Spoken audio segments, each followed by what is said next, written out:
Umu Biafra kulitenu, Umu Biafra kulitenu, Umu Biafra kulitenu, Biafra kulitenu, Nja useme wanyalu, Oli amara wanisi, Umu Biafra kulitenu, Biafra kulitenu. Ejawala me kwampo, and if I jump any zoo soldier, he go here say you know, I get to do bucket yo. Oh nah, you get it gun, I get rocket yo. Oh nah nah. I think some babura rogo. Umu Biafra, I don't know. We be the true blood of Israel. They be the bloody Philistines. So we go take them one by one, and then go run. We sing in a zoo, and you go and marry. No negotiation, you. Everybody let's stand attention, you. No violence, no resolution, you. To hell with amalgamation, you. Fighting for our right, brother, it's not a crime. Biafra is our right, make gonna give us a Biafra. We are Biafrans, lovers of freedom. We a nation, no contemplation. Pull the trigger, shoot down the war plane. Shake that, give me the fighters machine gun. No more Nigeria, no more Sioux soldier for my area. Okereke, at the best fire way I be okereke. The lock up full and they carry, they feel like okereke. Anything I made, they go want to pass okereke. We don't want negotiation, we want tabakeleke. Shekeleke, obikeleke. Oh, we want to spara HAUSA-SERVICE. No castigation, for our nation. My people let us go. Apagoji, I come back again. Original Biafra me I come. See me a blessed land me I want. A Babylon, them I wanna push on down. Almighty Jah, yeah, children them I cry. Plenty men every day them I die. A wicked nation, them I know they try. I get a God's room, me I know they lie. Egala isoko ndi Igbo kaite. Ibibio ikwere bu mu Biafra. Anang ichopuku mu chukwu ayama. Efik Ogota come together. Yeah, I got pay a nail one day I walk and whining. You when they were men, my the people are crying. Catch you know me, all the gonna move strong men should stand, man. Didn't on you make kuje. Urobo isoko egala yana one day idoma. We ain't scared of war. I got go behind a coma. Low ha ho ha. We are coming for our rights, that's why we the fight. As a real Biafra, nepunya mebe. Tabakala shini, repela be, and bad dili good to what to dili cool. Son of Masai, one get you. Boom, boom, boom, boom, gonna does it. Run, Kafana Mazi. Time for peace no more. This is time for war. See, and this is when give me more Biafra. Make we the go. Say the bazo, make we the go. Say Nigeria, make you la hell. Anya, no you lawyer, let's go. All your mask get set, let's go. The number, unu na no, unu na ho. All we need now both of you. Liver, very soon, one haga no daya, Okwa Vum, Hagamana Yeka, and a Washington, I hear Sula, Walum, Colondi, Bonandia, Osaka, Bondashe, Isumwell, Kuara, and one Nisumwell, on the woman, on the Remere, Gebu, one name Gebe. Oh, yaga, yo, I'm full of this all the public. Me a rasta man a compact, hebelebe. I'm a supply when me turn the microphone, no one will be anule. Me tell them and say tell them, man no pause when me man a kill people. In a big to me one get to AIJ. Kanganu, my body done the hot yo. As if we win we move. If you put her a shoot aside yo, Ngabagi Nga do kwagi chon. Cause I'm a food brand from the mind. Silence. Welcome, Biafra, there's a new land. Where the head is at? Tell me. I shoot them down. Nnamdi. Never fire the king, cause we're the lions. Singing in the jungle. Yeah, we'll rule. Every time we step into the spotlight, we kill. Biafra, king of the world. Yeah, the king suspect. Alright, now you know what we here for. We used to one peace, but now we want war. I was suffering and if I will kill them. I will kill them. Huh? Mogę bidryga for your barrier.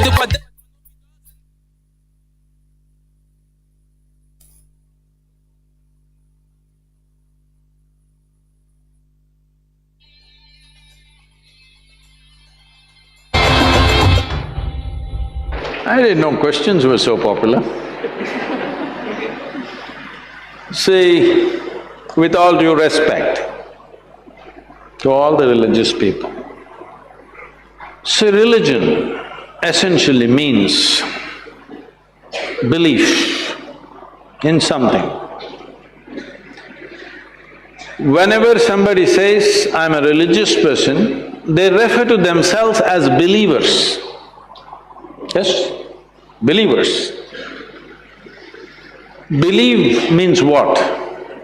Means you do not know something, but you are not willing to admit, I do not know, so you believe it.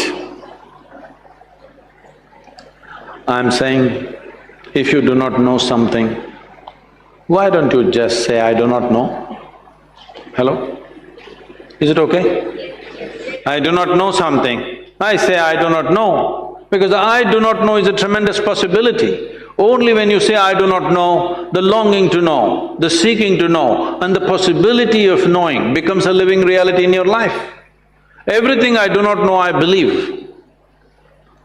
This has led to a whole lot of things. One thing it does is, it brings you confidence. I believe means it brings you confidence.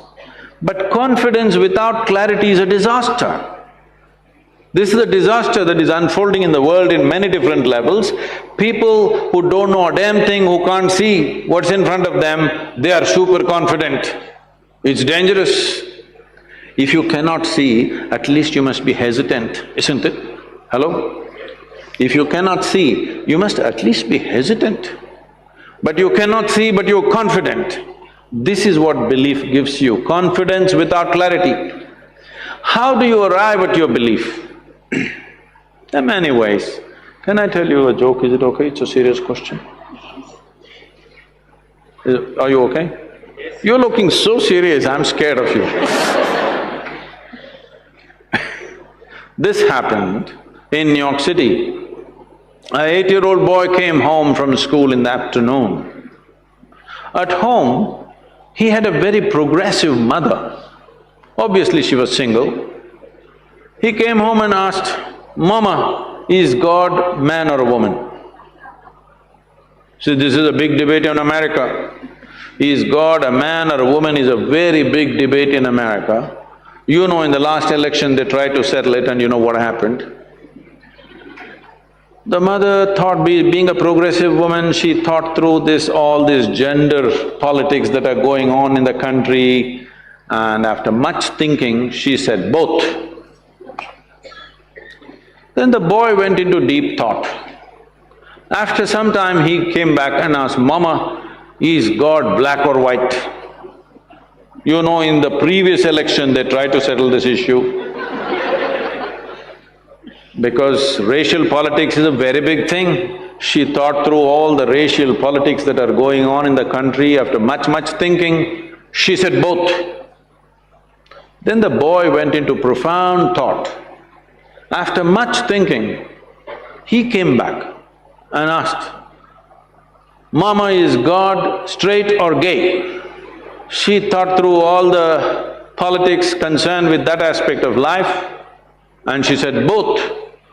Then the boy jumped in joy, I got it, it's Michael Jackson."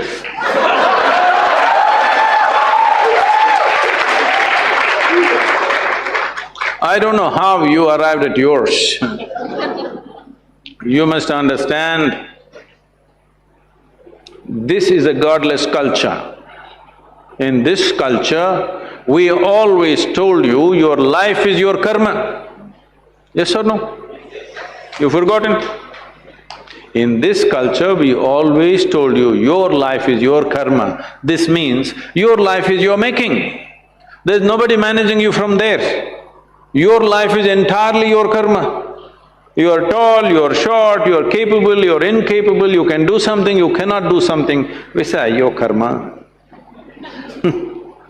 We've been telling you forever, your life is entirely your making. But this we have turned it into something else and now we are also start looking up, Upperwala. You're all engineering students, you tell me, is this planet round or flat? Really? It's round? Some of you saying no, this girl. Is it a round planet, I'm asking you? Yes. Is it spinning? So, you are not even on the North Pole, you are at this Chennai. Here, if you look up and the planet is spinning, you are inevitably looking up in the wrong direction. Hello? You don't even know which is up. In this cosmos, do you know which is up and which is down? Hello? Is it somewhere marked this side up? Can you ever figure out which side is up in this cosmos? No. Then you're looking up at what? When you do not even know what is up, how do you know who is up?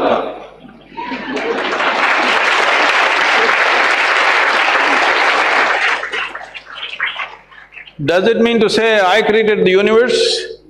No. Obviously, before you and me came, everything was here, isn't it? So now, you must at least say, I really don't know. The problem is, somebody is a theist, somebody is an atheist. They are not different people, just different clothing, same nonsense. One person believes what he does not know in a positive way, another person believes what he does not know in a negative way. Both of them are believers of something that they do not know, isn't it? What is the problem with the human being? That you cannot admit, I do not know? It's so wonderful of you, so human of you to say, I do not know, isn't it? If you do not know, if you realize that you truly do not know, your intelligence will be always alert, it never sleeps. Always, every moment of your life. Even in your sleep it'll stay awake if you realize, I truly do not know. This believing has made you just eat pongal and, just become lethargic. The world has become lethargic. When I say lethargic, not physically, intelligence has become lethargic because they believe something. Everybody believes some nonsense. Can we be straight enough? The youth of this nation, I'm asking you, the youth of this nation, are we straight enough to say, what I know, what I do not know, I do not know? Is this okay with you? Yes. The youth of India, I'm asking you. Yes.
Who are we talking about?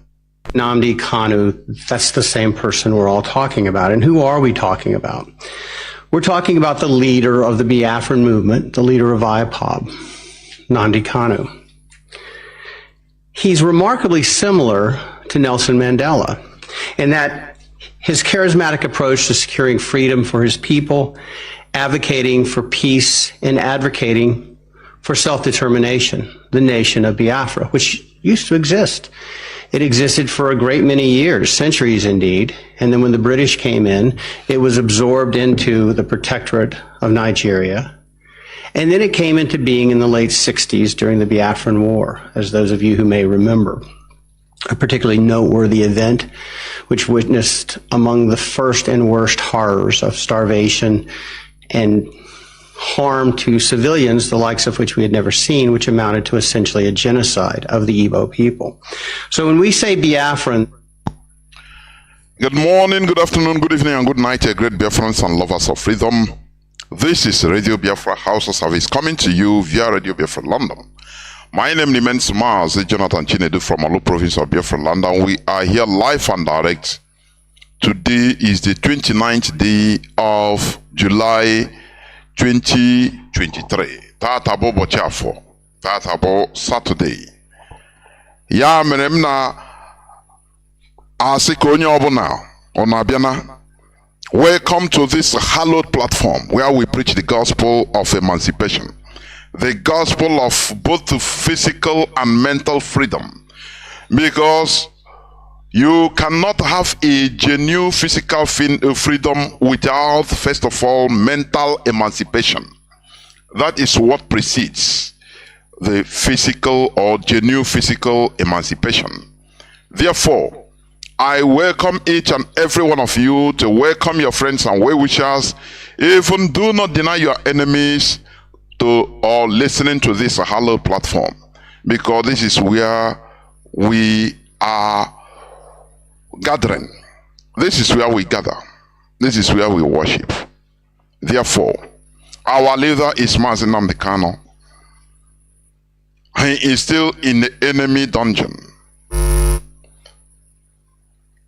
Despite being released, discharged by the Nigerian court, appeal court, but Nigeria being a banana republic, they say no. They don't. The Nigerian executive, the Nigerian government does not obey the court order.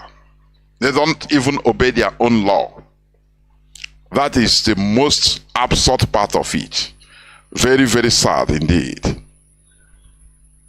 Mazi Nnamdi Kanu has been released, discharged and acquitted on the 13th day of October 2022 by the Nigeria Appeal Court, a court of competent jurisdiction. But until today, up till now, the Nigerian government said no to the judgment because it didn't favor them. Now, I ask, if they are unable to obey the court order or court decision, why then taking somebody to the court? Do you see where we get them? When you know that you cannot obey the court decision, why taking somebody to the court? Where there are some decisions you will not allow, you will not obey. Is there any rationality on it?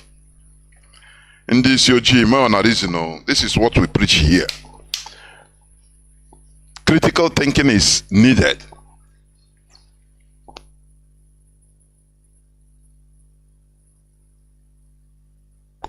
Because when you know that you cannot obey the court decision or some certain court decision as long as it didn't favor you, there is no need of taking somebody to the court. But up to date, Mazi Nnamdi Kanu is still there, despite being released by the court, competent court, Nigerian court. We defeated them in their own courts, in their own court of law.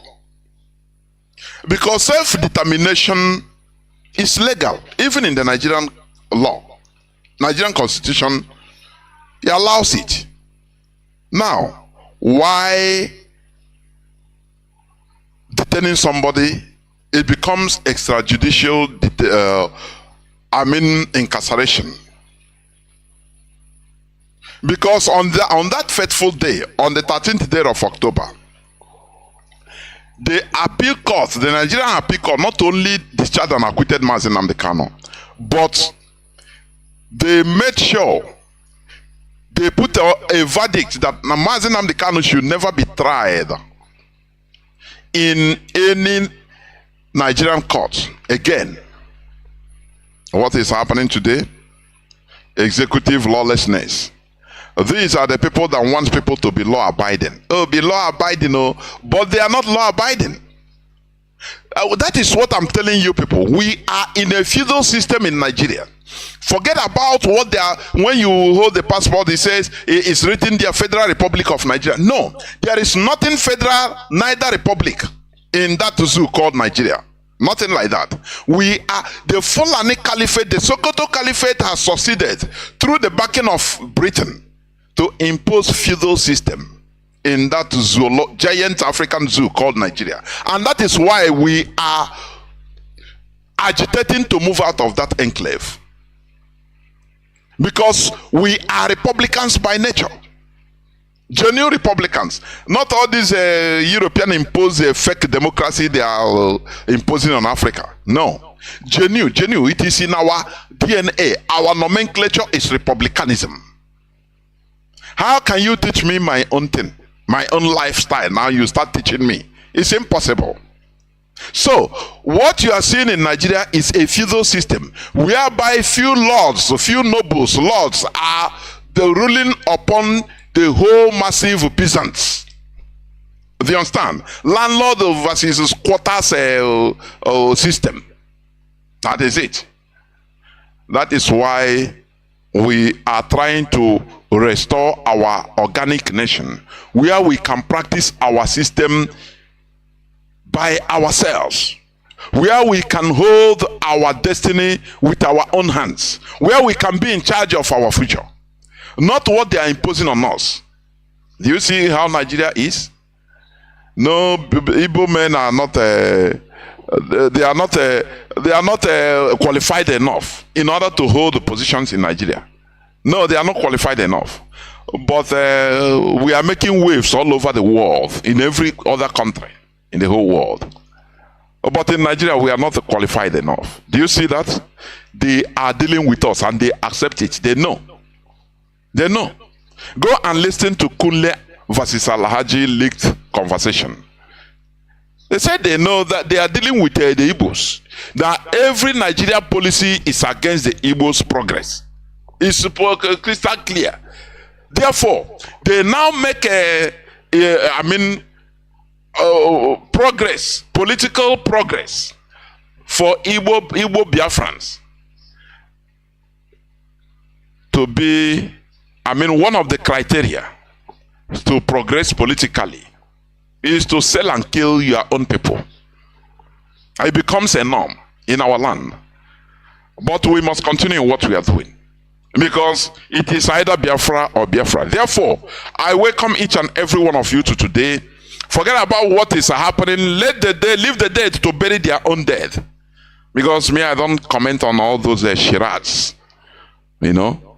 All those charades, I don't comment on it. Leave the dead to bury their own dead.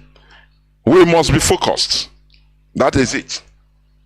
We must be focused. Now, let them be revealing what they have been, their secret dealings, how they have been betraying IPOB and Mazi Nnamdi Kanu, how they have been working towards making sure that Mazi Nnamdi Kanu remains perpetually in jail, not coming out. We are watching them. Leave them. Let them continue. Let the dead bury their own dead. That's it. Therefore, today, being Saturday, Obochafo, we are here in another edition of our religious discussions. Because we will never shy away from it. Do you understand?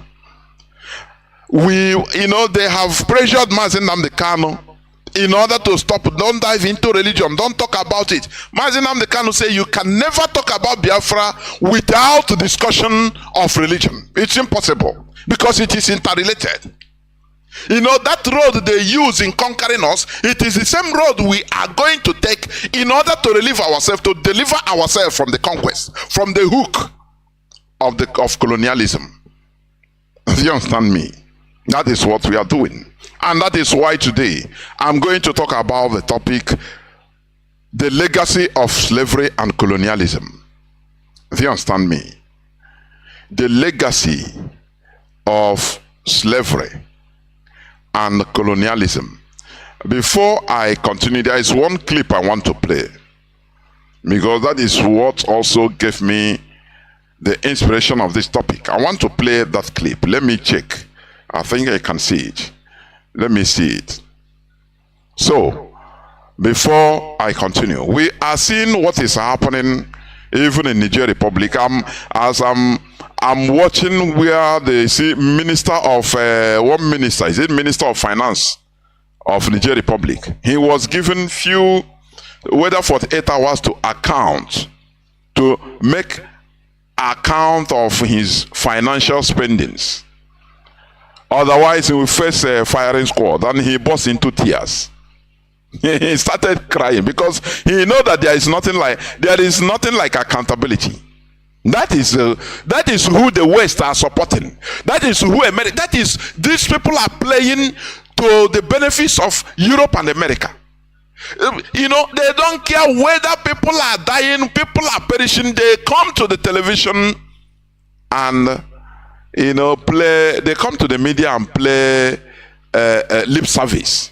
Do you understand? But in the real essence, they are dealing with Africans. I mean America. I mean the Europeans. They don't care about our lives. Our lives never matter to them. So, onye ajuraja da ajo onwe. Do you understand me? Onye ajuro ajo ada ajo onwe. You understand me? That is why we must continue in what we are doing. In this mental liberation. The clip I wanted to play, I cannot see it. I've forgotten where I put it. Honestly speaking, you know. But we must continue. We must continue. The legacy of slavery and colonialism. That is the topic of our discussions today. Just hold on some few seconds. Let me see. I wanted really to play this, honestly speaking. I don't know why I didn't just put it. Let me see.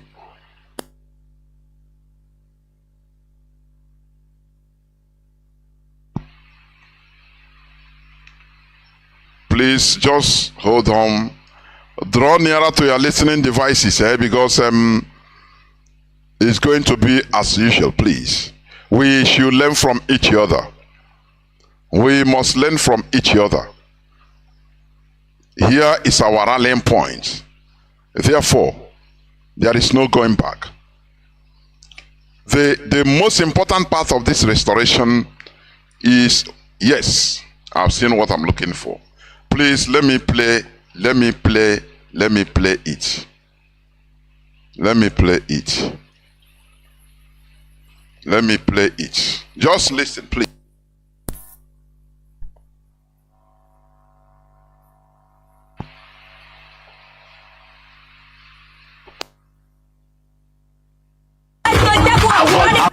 Why is it that we are unable to come together and speak our truth and demand that what needs to be done must be done?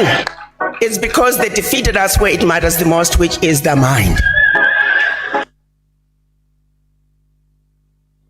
We must come together to speak our own truth. You know, there are many truths out there. You understand? What we are speaking for the meantime is their truth. I want people to understand. We are speaking their own truth, not ours. And we allow people to formulate what they deem our own truth and sell it to us. No. We must take responsibility in order to speak our own truth. Do you understand? When you see a Biafran, a black man, taking all his standard of morality, of righteousness from a book that is being brought by the Arabs, by the Europeans, you know that it is a program. You understand me? Which means before the coming of these people, before the introduction of this book, like in the form of Bible came to our land in 1857. I should say in Biafra land. Do you understand? Which means before that time, we were immoral set of people. We don't know the good or the bad. We don't know that sleeping with your brother's wife is evil. We don't know that killing is evil. Let us be wise, please. When you see a Biafran quoting everything he does, he quotes, and the book of Matthew say, which means he is standard. He forgot that before this thing came, that we have known the good and the bad and the evil. We have been existing. We have been worshiping Chukwokeke. Which means we are telling their own truth. We should tell our own truth by ourselves. But why is it so? Because of the colonization of the mind. Our brain is colonized. That is it. That is why when they ask you, for example, you pick somebody's money. For example, let me give you an example. You pick somebody's money, and you return it to the person. Maybe 1 million naira. As an Igbo man, as an Ejo man, as a Biafran. You carry the money, you say, who is the owner of this money? Or telephone, let me say telephone. And the owner, you start dialing the owner of the telephone, or the owner started calling you, and you pick.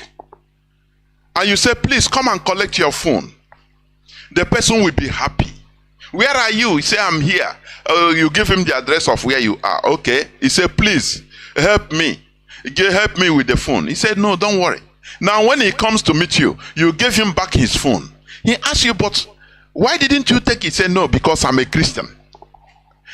You know, that is the white supremacy complex you have. That is why you say, I am righteous because I'm a Christian. Which means, if you are not a Christian, as an Igbo man, as a Biafran of origin, that you are evil. That is what it means. Do you understand? No, you know, I'm good because I'm a Christian. No, you got it wrong. You are diminishing yourself and us as a people. You have to say, no, you know, I'm a Biafran, I'm an Igbo man, I'm an Ejo man. It is in our culture to be good. It is in our tradition not to steal. Not to tell the person, you know, to justify your righteousness because of you being Christianized. Which means you are, you know, confirming the facts that without Christianity we are all demons. Is that not what you are saying indirectly? Let us be wise. Continue listening, please.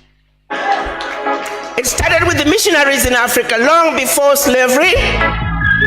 They were sent by the Roman Catholic Church to subdue the Africans, make them believe that when you get slapped, turn the other cheek, and that your riches are in heaven.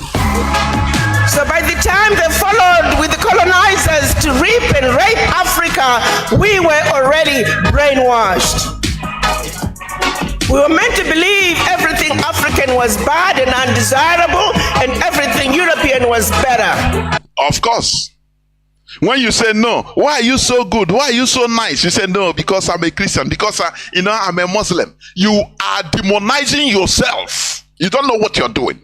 Let us understand that there are some things we do that indirectly we are putting ourselves in a bottle without you knowing it.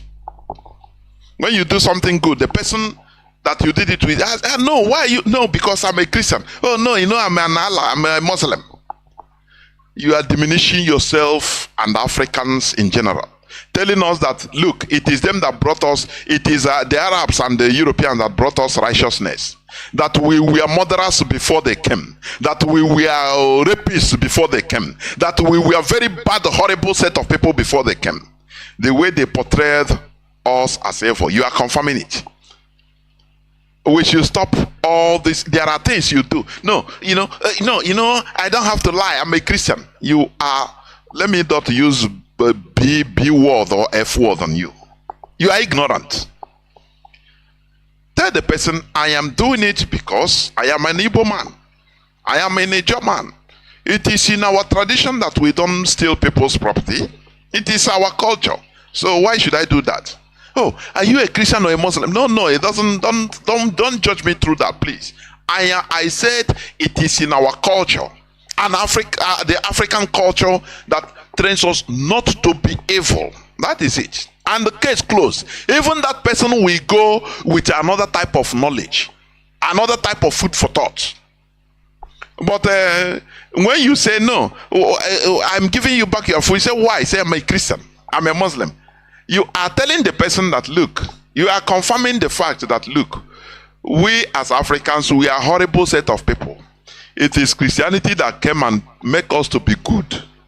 That is what you are portraying to yourself and to the person without knowing it. Do you understand? Remember the legacies of slavery and colonialism. Everything European is good. Everything about us is very bad. That is what you confirm with your involuntary actions and inactions. That is it. That is it. Continue listening. And the same brainwashing continued as our children were taken out of Africa enslaved. It continued on the plantations, color gradations, light-skinned versus dark-skinned, field workers versus kitchen workers. To this day, we suffer from the legacy of slavery and the legacy of colonization. For how long are we going to continue to suffer from this affliction? For how long shall we continue suffering from these legacies of slavery and colonialism? This woman, this bright woman, is asking a very pertinent question. That is why I want to ricochet it in our discussion as I continue waiting for our brother Kene, but we must continue. The legacies of slavery and colonialism, which we are suffering till today, we continue it. You know the example I gave to you. You might take it as no, it's absurd, but it is the reality. When you do something good, they ask you, why do you do it? No, I'm a Christian now. I'm a born-again Christian now. I'm a Muslim. Allah say, you use foreigners' standard, which means you are belittling and demonizing, us as a people, black race. That it is them that came to teach us to be good and to be bad, or to be bad. It is them. Do you understand me? It is them. That is what you are insinuating. Do you understand me? But you don't know because you are ignorant. Before the advent of white people, let me tell you, the white man came first in Africa, in the shores of West Africa. Let me put it like that. Because they have been coming to Africa, North Africa, right from even BC. You understand? More than 2,000 years back, they have been coming to Africa and doing businesses. But when they started coming to West Africa, doing businesses in West Africa, we have been there. We have been a people. We have been interacting with ourselves. We have been settling cases. Our ancestors, they have been governing, because without governance, there wouldn't have been something like you or I, because they would have eaten themselves raw. Our ancestors would have eaten themselves into extinction, and there would be nobody to born you and I. Do you understand? But as a community, as a people, they have been existing. They have been having communal different communal clashes like others, settling their cases, maintaining law and order in the communities, doing writing and doing works and all what may, as every other community have been doing during their time. But it's a pity that today, out of ignorance, we are putting their standard which they brought to us less than 200 years back as our own standard, as a mirror to look at to judge ourselves, because of ignorance. When you continue quoting, you are validating the point that they are superior to us. That is what you are quoting. That is what you are validating without knowing it. Because you cannot tell me that everything you say, but the Bible say, and this and that. No. Instead of you using our proverb or our culture and tradition in order to defend everything, as we human beings, now you are using a standard being brought to us, not less than 200, not up to 200 years back. Let us remove ourselves from this mental cage. Now, as I said, I'm talking about the legacy of slavery and colonialism. As we know, slavery is a condition in which one human being was owned by another. Are you hearing me? We all know about slavery. Igbo, Ohu, in Igbo language, than Odibo. Odibo is a servant. Odibo. A servant is not a slave. You pay your servant, or a do Odiboge. Either you pay him monthly or at the end of 4, 5, 6 years, depending on the contract. That is Odibo. It's different from Ohu. Slave is a property in a house. It doesn't have no right. The master of a slave can decide if he is in a bad humor, he can decide to just put a knife in order to make himself happy. He can kill the slave in the most horrible way, and the cry of that slave will now make the slave master happy. These are things that were practiced by Europeans against Africans, but they are the people that brought us a standard of morality. Sometimes I look at this world, I say, no, this world is mysterious. People that kill us, they killed us. They use us as farm animals. They did everything against us. They feed our newborn babies. They use it feed to crocodiles. They value crocodiles in their farm, in their aquarium, more than our lives. But after they brought us a standard of morality, don't you see that there is something horribly wrong? Not in their brain, but in our own brain. I'm telling you, in our brain. We need to decolonize our brains. So as we know, slavery is a condition in which one human being is owned by another. A slave was considered by law as a property or chattel, and was deprived of most of the rights ordinarily held by a free person. Do you understand? Remember, in 1563, a ship known as Jesus of Lubeck, what I'm telling you is a historical fact. It's not what I said or what IPOB or Mazi Jonathan Johnson. No, it's a historical fact that is recorded, till today, because it's good to keep history. In the year 1563, a ship known as Jesus of Lubeck was chartered to a group of merchants by Queen Elizabeth I to operate in the Atlantic slave trade and smuggling under John Hawkins, who organized 4 slave voyages to West Africa and the West Indies between 1562 and 1568. That is for you to brush up, for you to remember.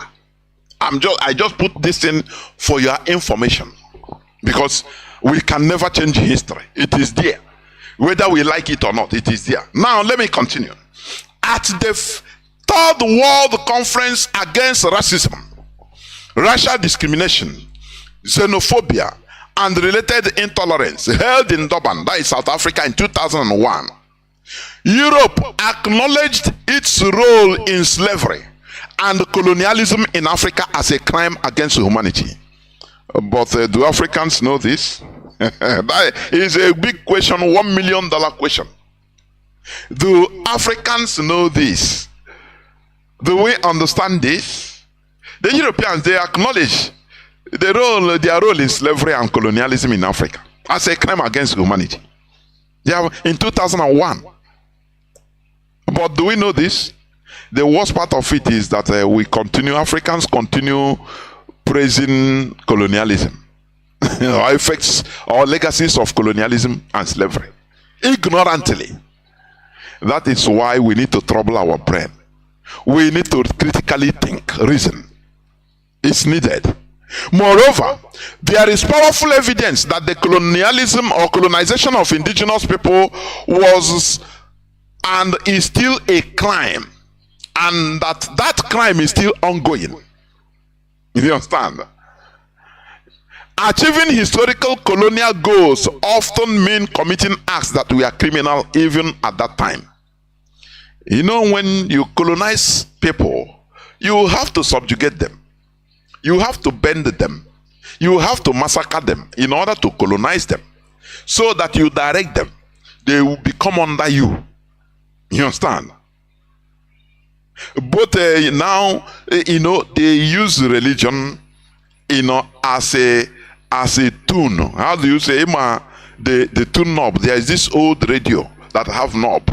If you want to tune into IBS that time, and I'm Imo Broadcasting Corporation or Imo Broadcasting Service, in a tune, that is, they use religion to tune us to the station they want us to remain, or they want us to be, and they position us there, and we are there, happily there.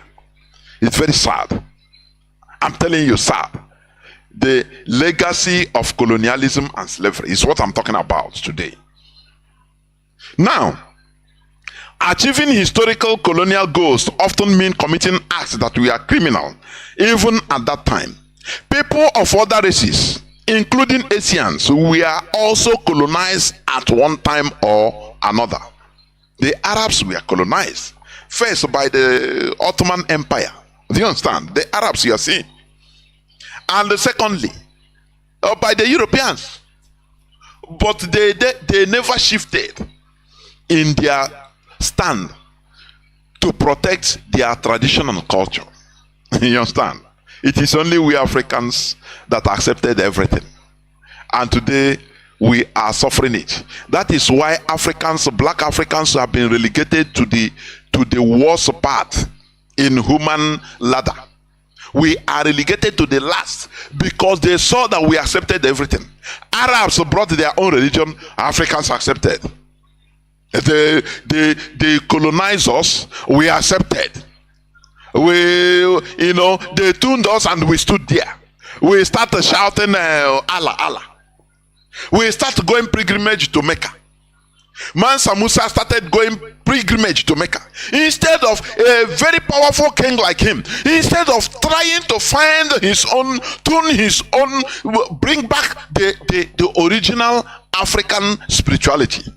So that instead of going to pilgrimage in Mecca, people will be going pilgrimage, coming to pilgrimage in Songhai Empire, in Mali, in the Sahel of West Africa. To establish it, it is human beings that did it. But no, he preferred, because it's remote control. The colonial masters, they remote control using religion. Now you have to travel far in order to see God. There is no God in your side. No God in Africa. No God. Your own God are demons. They are not good. They are evil. And you think that we can succeed? Africa can succeed with this mentality? Is that what you're telling me? Let us stop making much ado about nothing or beating about the bush. Let us start by establishing our authority in this part of the earth we are as Africans. Instead of being follow, we don't have good. Our gods are minor. They are not. They are nothing. They are demons. Therefore, an African will either go to pilgrimage in Mecca, where the shrine of Arabs, in presence of the Arabs, in order to play allegiance to the gods of the Arabs, or he will go to Rome to play allegiance to the Zeus of Greek and the Roman Empire, or he will go to Jerusalem in order to play allegiance to their own god. But in our own land, no god, all are demons. And you think that Africa will grow? Africa will succeed with this, with evil mentality, with this inferiority complex mentality that has been inserted in us. We are being tuned to stay stagnant. It is high time we challenge the status quo. I'm telling you. No shrine, no pilgrimage places in Africa. No. You see Africans, they kill themselves for foreign religions. What a low life. Africans kill themselves for foreign religions. No, religion that doesn't, the religion that even came and killed their ancestors. But we are now killing ourselves in favor of one foreign religion or the other. Is it not a shame? It's a very big shame. High shame. And you think that Africa will progress with this type of mentality? We must come down and look downwards. That is it. That is it. Okay, let me continue. People of other races, including Asians, were also colonized at one time or another. But the major difference between them and Africans is that while they worked hard to jettison or minimize the legacy of colonialism, Africans are happy encouraging and updating it. Do you see the difference? Do you see why Asia is progressing, why Africa is retrogressing? Africa is moving backwards. Do you understand? Asians like India. I will continue giving example with India. Do you know that they have the Portuguese India? During the colonization of India, Portugal have their side. They scrambled for one side in of India. They call Portuguese India. They have Spanish India. They have French India. Do you know that? The same way they scrambled in Africa, you have a Francophone, you have a Portuguese phone, you have a Spanish phone, you have Anglophone. The same people, shared, separated by foreigners. And we are happy. Africa is the only continent where people are, I think France have a Francophone, what do you call it? Francophone Commonwealth. That's it. English, you gather their own people, they gather their own slaves and call it Anglophone and Commonwealth. Where is the Commonwealth? All these things in order to continue the legacy of colonialism. But we are not seeing it. Oh, we went to Commonwealth Games and we have gold and you are happy. Commonwealth of who? An empire. You are under a British empire. It gathered everybody. Before India had their independence, they asked questions. They were able to ask questions and restructure themselves to their originality. Because they know that, look, it is not hastily going to physical independence or flag independence that matters. No, that is not the solution. They saw far. They looked far and saw far. And they knew that, look, before physical independence, we have to get mental independence, mental emancipation. They have to ask themselves question: who is an Indian? This India we want to have who is an Indian? Okay, my brother that is an Indian, but now he's Francophone India. Before going to visiting the Francophone India from the mainland India, now I will present a passport or a visa. But we are one people. Now they say, why is this? Who did this? Foreigners from far away Europe. They separated the brothers and said, no, Yoruba from Nigeria, you are Anglophone. Yoruba in Benin Republic, you are Francophone. And we are encouraging and upholding it. Shame unto black race. Shame unto Africans. Shame. Very big shame. We are maintaining the colonial legacy. That is why we are never going to progress until we shed all these things in our head. It is in the head, in the mind. Do you understand me? How can a Yoruba from Togo, when he sees his Yoruba fellow brother, a Yoruba brother in Nigeria, we call him Anglophone. Now he speaks French. And his own brother speaks, is proud to be English speaking. Oh, we should call a spade a spade. I'm telling you honestly. We are very good, Africans are very good in maintaining the legacy of colonialism. Whereas the Asians, they shed all this. You cannot go to, for example, you go to Lebanon today and call them, you are Francophone, because Lebanon was colonized by France. You are Francophone Arab, he will slap you. You say, what is Francophone? You know, all those things we take for granted in Africa is not for granted. They don't take it for granted because they know that even mentioning it is an insult to themselves. You go to Syria, you say you are Francophone. You are Syria Francophone or Syria Anglophone. You are Anglophone Syria. He will slap you because of dignity. He will tell you publicly and with you know, with the pride that I am an Arab and there is no Francophone. Who is a Francophone? Instead, we call them Arabophone English. You go to England and call them the Arabophone. So, but in Africa, we are very proud, accepting and encouraging, upholding the colonial and slavery legacy. What type of people are these? Is a question I used to ask myself. I said, what type of people are we? That is why we are suffering. That is why everything they dump in Africa, we continue suffering. That is the thing. One of the major legacies of colonialism is loss of language and culture. Do you know that? Do you know that these are crimes? Is a crime, but people don't know. Many people don't know that loss of language and culture is a crime. In 2006, UNESCO mentioned that Igbo language will cease to be extinct in 75 years. In 2006. And people laughed over it. They don't know what they saw. Do you know that?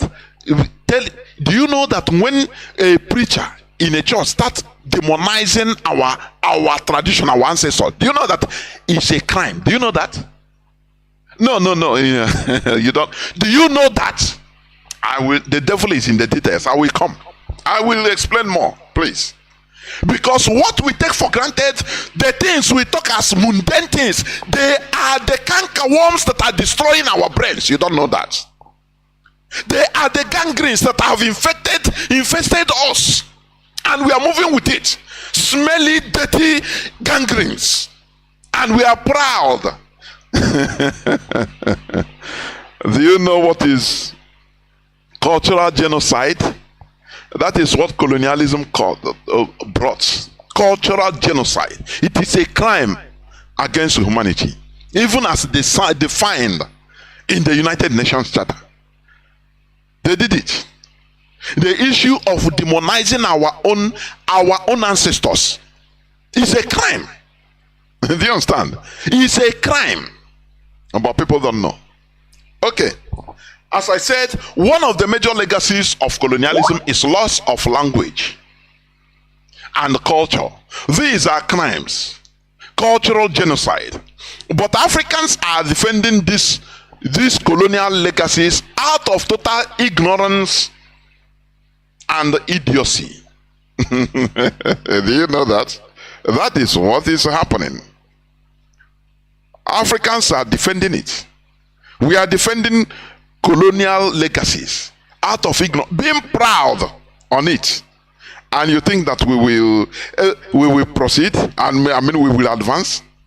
When you bring a car that have gone 15 years in Germany, now you bring it in Nigeria, hey, I bought you a new car. That is what the colonial masters, what they want, the way they positioned us, what they see as what they have used and used and discarded as trash. Now we become new in our own hand. We take it as new. That is the way they positioned us. Do you understand? All these things are intertwined. You don't know that? They are entangled. Do you understand? Now, let me continue. According to statistical survey, for your information, in a relatively short time, Africa has risen from having a majority of followers of indigenous traditional religions to being predominantly a continent of Christians and Muslims. Christians and Muslims. Africa. No more our indigenous culture, tradition, religion has been relegated, in many cases wiped off, and the people are proud. And you think that we progress and advance and compete with others, with other countries, with other developed countries. You think that we can proceed like this and advance? It's a shame, very big shame. As I said, look at the past pilgrimage to Mecca. How many Nigerians? They are proud. Even Nigerian government is spending billions in order to sponsor to pilgrimage to other continents, to the Arab world. And you think it's normal? Do you think this is normal? We don't have shrine in African land. You know, during the time of pilgrimage to Rome, the same thing. Billions will be spent. The people will be scrambling to go and touch the wall of Rome. After that, wall of Jerusalem. Oh, they will go and pray in Jerusalem where there is God. But in your place, no God. That is maintaining colonial and slavery mentality. The legacy they left. That we have no God. They brought God to us. It's an insult, for goodness sake. You understand? In the Nigerian Christian mentality, it is always quoted, touch not my anointed and do my prophet no harm. That is what ordinary, average Nigerian, they quote in order to protect their colonial legacy of Christianity. Of which there should be, there should be perceived repercussions to those persecuting the anointed ones, that is anointed Christian, isn't it? But let me tell you, as you might have known, Japan massacred the Christian missionaries and their local converts. And today, Japan is one of the most developed and flourishing nations of the world.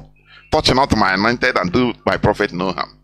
There was a time Japan massacred more than 2,000 Jesuits, that is followers of Jesus, missionaries. They slit their throats, and their own people that converted, they exterminated them. Do you understand? I want to give you a brief history for your information. And today, the resultant effect is Japan is progressing in their own way. And you are dying to get a visa to Japan. Who is deceiving who? Who is deceiving who? Let us stop living in cloud coca land and face the reality. The reality is facing us in the face. Kuru kuru. Kuru kuru. Without this, removing ourselves from this mental cage, there is nothing for us. Let me tell you what I see. Why Biafra couldn't succeed in 1970. Let me tell you. Because they know if we succeeded, there will be problem, because we are still not ready. The war came just all of a sudden. Mentally, we are not ready. But today, left it like that, so that today we first of all sanitize our mindset, liberate ourselves mentally. Do you understand? And move back to our roots. When we talk about going back to our roots, please do not mistake our word to these scammers, cognitive doctors that are all are the same thing. They come from the same source. The source of miracle in our land. You know where it come from. The only changing name, the same way the mega pastors, the Yoruba mega pastors, most of them are Muslims. They just saw that there is money there in Christianity now. People are gullible. You understand? People are gullible in Christianity. There are money to be made. So they have to just, Suleiman, he just come, he change. This one come, they change, they say, I have seen Christ, I'm Saul, now change to Paul. But it's just to scam, because there is money to be made. Because mostly the Europeans programmed us to be morons. Don't fight back. That is where even I saw the Islam to be more respectable. You understand? Because at least there are things they will fight. They will physically fight. They will physically retaliate and rebel. But in our own, the Christian, they programmed us to be idiots. Slap you here to turn the. I will come to that, please. As I'm welcoming my brother, our brother, my co-host Mazi Kene, I will come to you, please. But let me go on a page. Let me give you a brief history of Japan and Christianity. Christian missionaries arrived in Japan with Francis Xavier. He's a Jesuit, if not the founder of this Jesuit movement. That is a missionary, the follower of Jesus. The same way they came as Jesuit, the same way they brought Jesus of Lubeck, the name of a ship, to carry us as slaves. The same thing, no? So that is it. Now, Christian missionaries arrived in Japan with Francis Xavier. He's a Spanish, he's a Spaniard. And the Jesuits in the 1540s and briefly flourished with over 100,000 Japanese converts, including many prominent Japanese. The Japanese imperial government at first supported the Catholic mission and the missionaries, thinking that they will reduce the power of the Buddhist monks. Do you understand me? Let me tell you something. You know, they had their own problems. Their problem not the finish anywhere. It is solving your problem should be locally solved, should be local.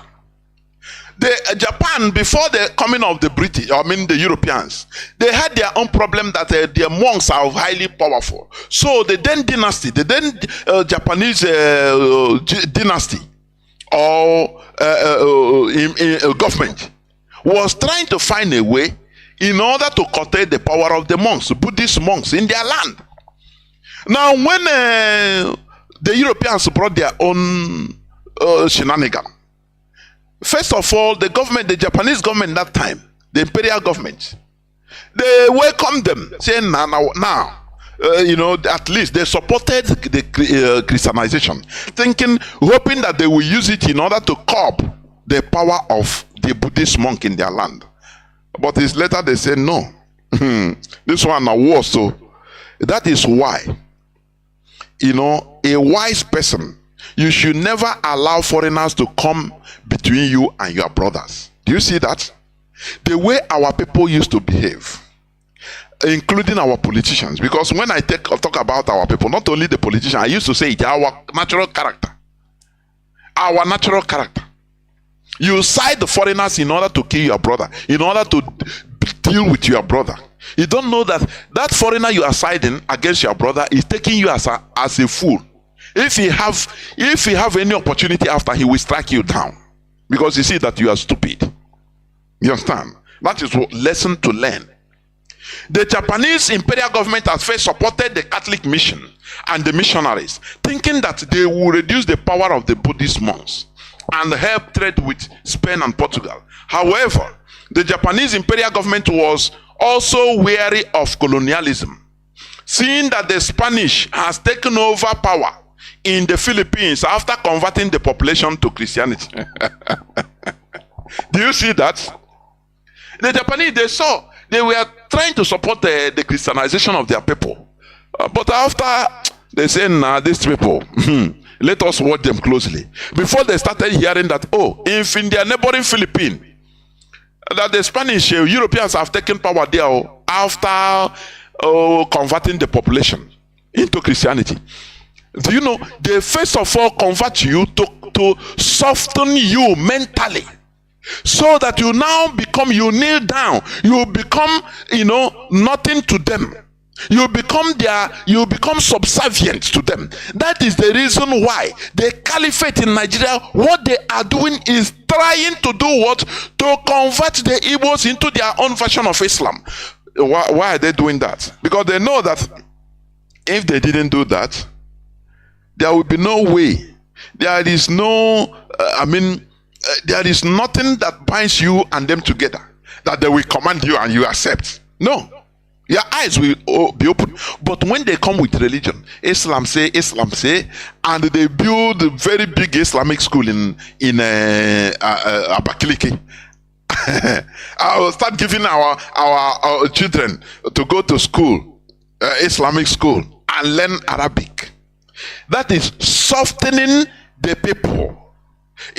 Softening them. Do you know the way you want to, when you want, like all these Indian smiths, all these metal smiths, before you can bend the rod, you hit it. When you hit it, now it becomes soft. Do you understand? The metal, the component becomes soft. Now you can hit it and bend it the way you want. That is the role of religion to a people. The caliphate is bringing Islam to Igbos. Are they bringing it that they love us? No. They want to conquer us. It's controlling us.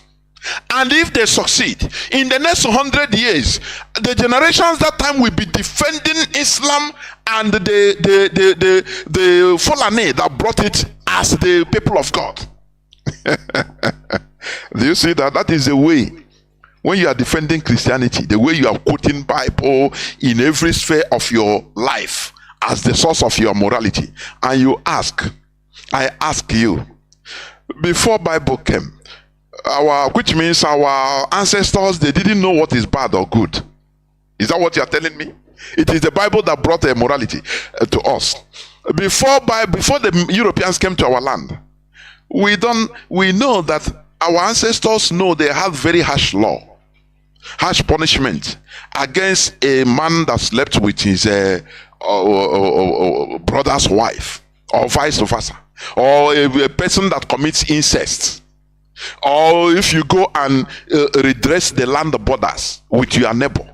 It is a harsh punishment. So all this, now why then are you quoting as a standard that the Bible say the standard of your righteousness is Bible? You are degrading us as a people. You are making the world understand that, look, without the Bible we are vampires. Without the Bible, without the coming of Europeans, that we were evil killers. That is one thing you should know. Let me continue in the Japanese history. Let me continue. Okay. The Japanese imperial government was also wary of colonialism, seeing that the Spanish has taken power in the Philippines after converting the population. So that, they couldn't have taken power without converting the population. Because that conversion means, putting them under control. When they want to rise up, they say, no, you have to obey your masters. They quote somewhere in the Bible. They say, Pope have given order, today now you are born again. You are no more in your traditional religion. This is hidden and pagan. They will demonize it and say, now you are answerable to the Pope. So Pope has given order, do not rise up. We brought good for you. Oh, everything is good. You will reap the good. And they continue exploiting them. That is what it means. But one emperor, Japanese emperor, Ogimachi, issued edicts to ban Catholicism in 1569 and in 1568, but to little effect. Now, beginning in 1587, with Imperial Regent Toyotomi Hideyoshi, ban on Jesuit missionaries. He banned them. Christianity was repressed as a threat to national unity. He declared Christianity a threat to national unity. That is declaration of a kind of a state of emergency on Christianity. The Japanese view was that Christians were persecuted and executed for being more loyal to Jesus than to the Japanese government. Do you see the danger of what we have in our land, the anarchy we have in our land? Somebody will be disturbing you, saying he's preaching. You say, please, can you allow me to say? Say, no, I'm doing the work of God. It's Jesus that, you quote the Bible, that, you have to preach the gospel. But it's disturbing you because there is no control We have no government that controls all these things. Otherwise, do you see the importance of loyalty first of all to your government? Because it is your government that controls everything. It is your government that can now give you anything you want as a people. Do you understand? That is knowledge. That is wisdom. He said they started repressing Christianity in Japan because they saw that, the Japanese now converted. They become more loyal to Jesus than to the Japanese government. Do you see the danger? When somebody will say, instead of my faith in Jesus to suffer, or somebody to talk about it, let Biafra not come. It's the same thing.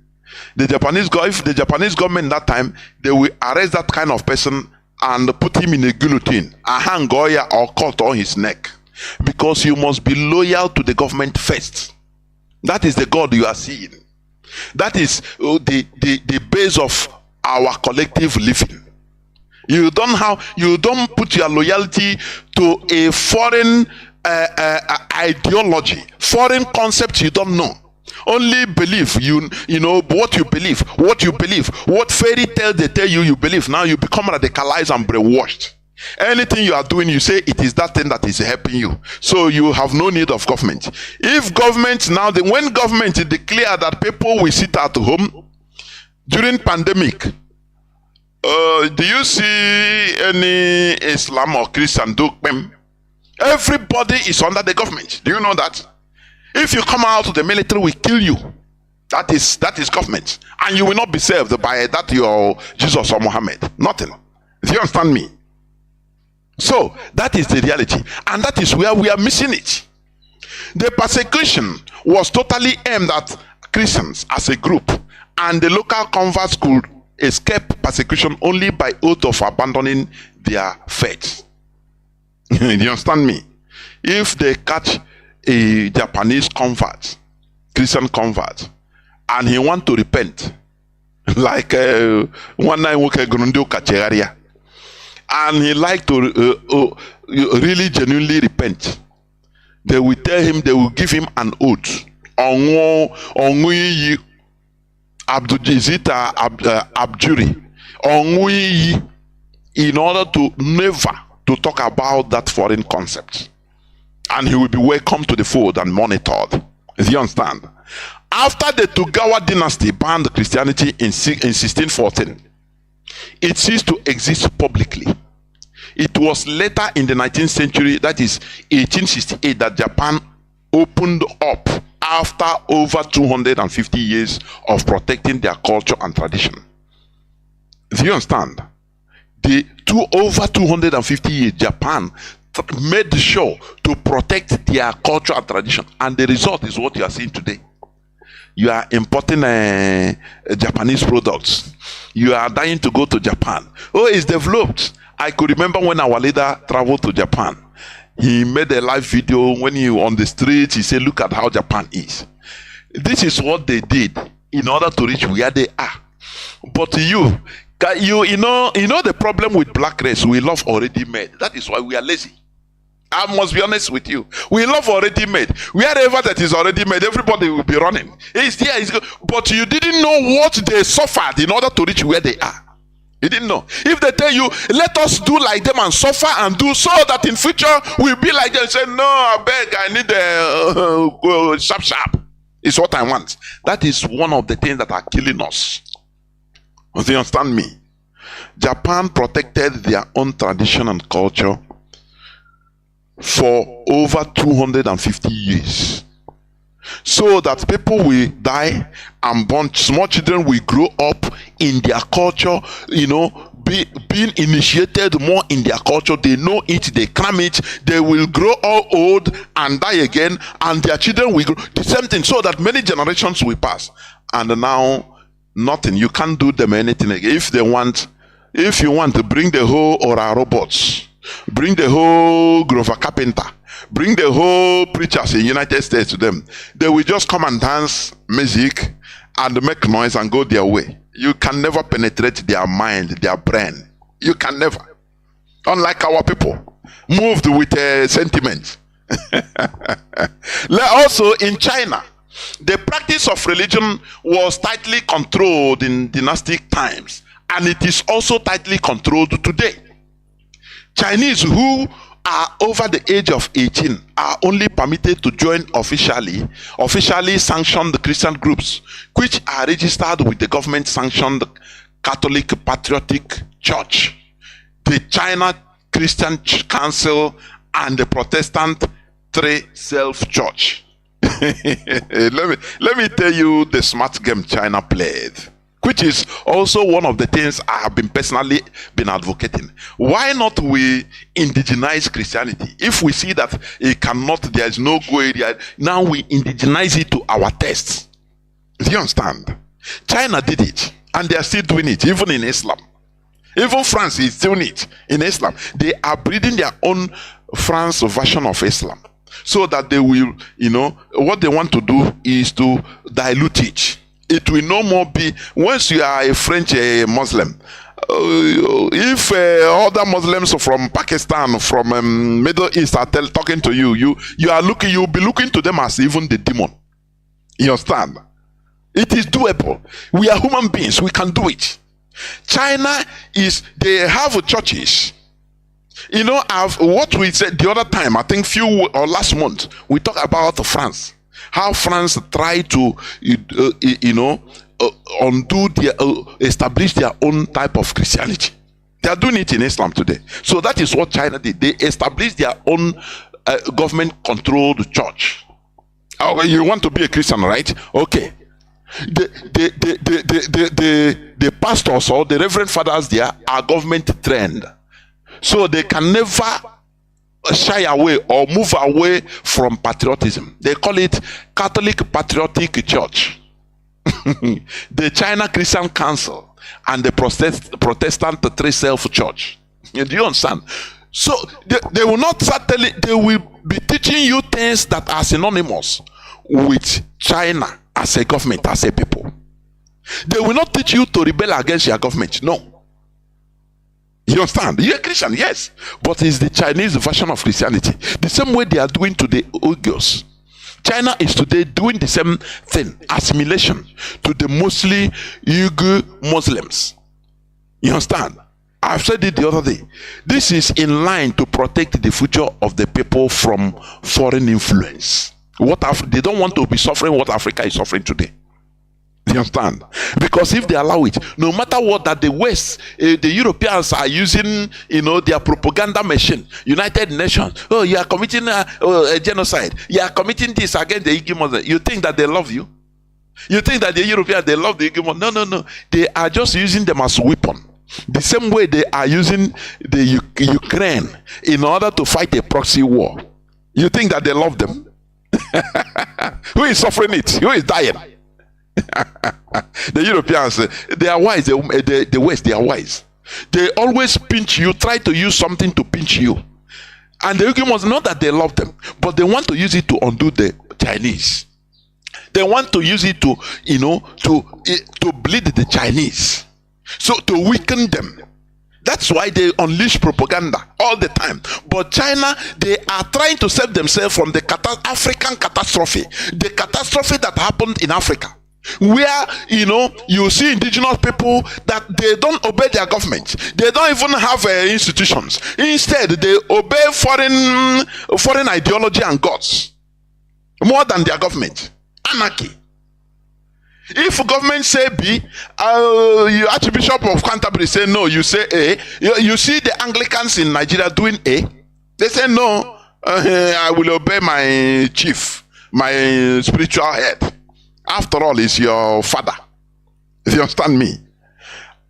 Let me just stop here because I will come to the second phase. Let me bring in Mazi Ekene, please, to come because you don't have much time. Mazi Ekene, please, welcome to the program. Can you hear me, Mazi Ekene? Go on, please. Thank you so much. Thank you for welcoming me and this opportunity. To once again make my contributions to this ongoing family.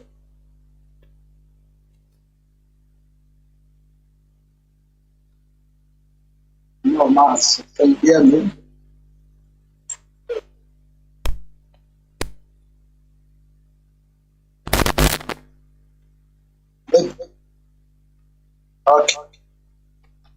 All right, so good morning. Good morning, everybody listening to us in this awesome program. It's my pleasure to join once again. The topic of our conversation is quite critical. So we are talking about something that obviously is part of what we've been discussing now about decolonization. Very key aspect of decolonization obviously is recognizing the situations and places where we still have lingering effects of colonialism, what you call the legacies that still persist. So there are still instances, there are still institutions, there are still part of our collective life and individual lives where we are still being controlled by the system set up, put it colonial masters, not just the system as if the systems cannot act, but the system as having being the symbol of the mentality and helping to achieve the functionalities of the mentality of our colonizers, because this is quite important. And just to start, kind of highlight key scholars in this area that I really tend to center my topic on my contribution on the Belgian sociologist Hannibal Jano, very popular in Sofia, Belgian sociologist Hannibal Jano, and of course a popular Colombian anthropologist Escobar. Escobar. They discovered in South America after the Spain have left, many years Spain have left, and the South American scholars had to design a model they used to cure themselves of the disaster, of the sickness that have resulted from colonialism, from Spanish colonialism, which is why they are now Spanish-speaking countries in South America. But these guys had to fight aggressively against existing influence of Spanish colonialism. You know, in South America, it was a settler colonialism. So it was occupation. That was a case of colonial occupation.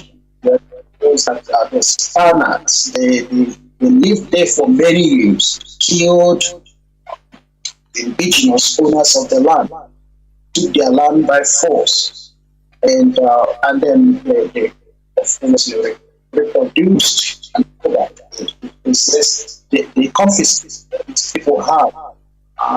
Since the economy built the city as it suited them, and they lived there.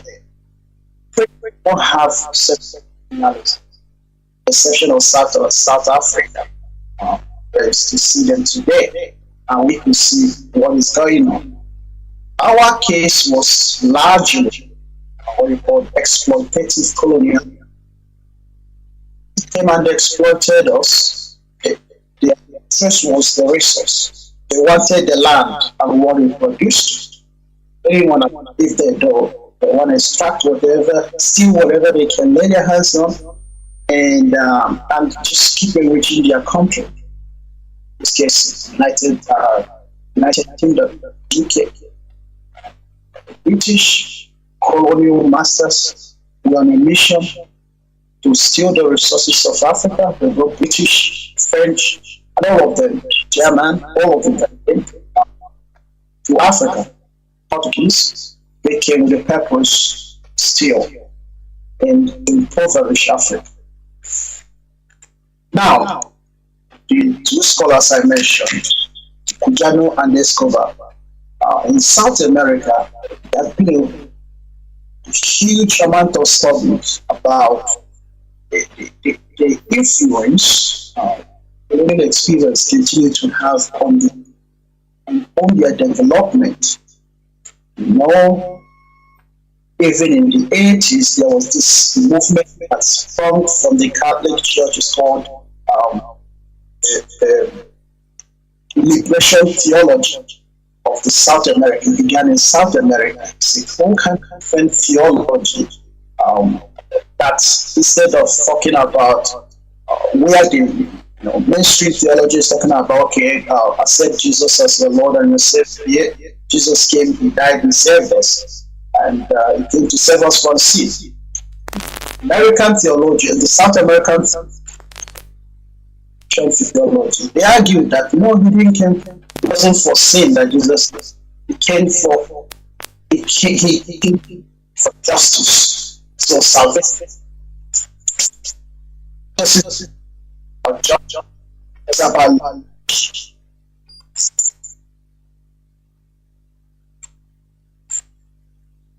all right,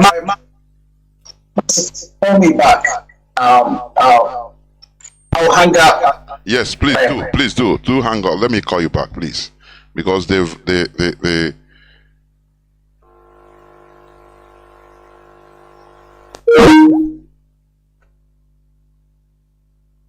the quality of this thing is not good.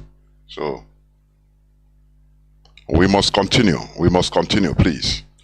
Because we want people to understand, to hear what we are saying very clearly and understand it. That is it. We must continue. Do not forget that we are talking about the legacy of slavery and colonialism. Mazi, can you hear me? Please go on. Yes, Mazi. Is it better now? It's highly better. Please go on. Okay, awesome. So my apologies to our listeners, our audience. It's just a technical problem. All right. So what I was saying, I might just repeat what I just said, just so that we're on the same page. I was just, I wanted to make my contribution, but I wanted also to bring the perspective of South America.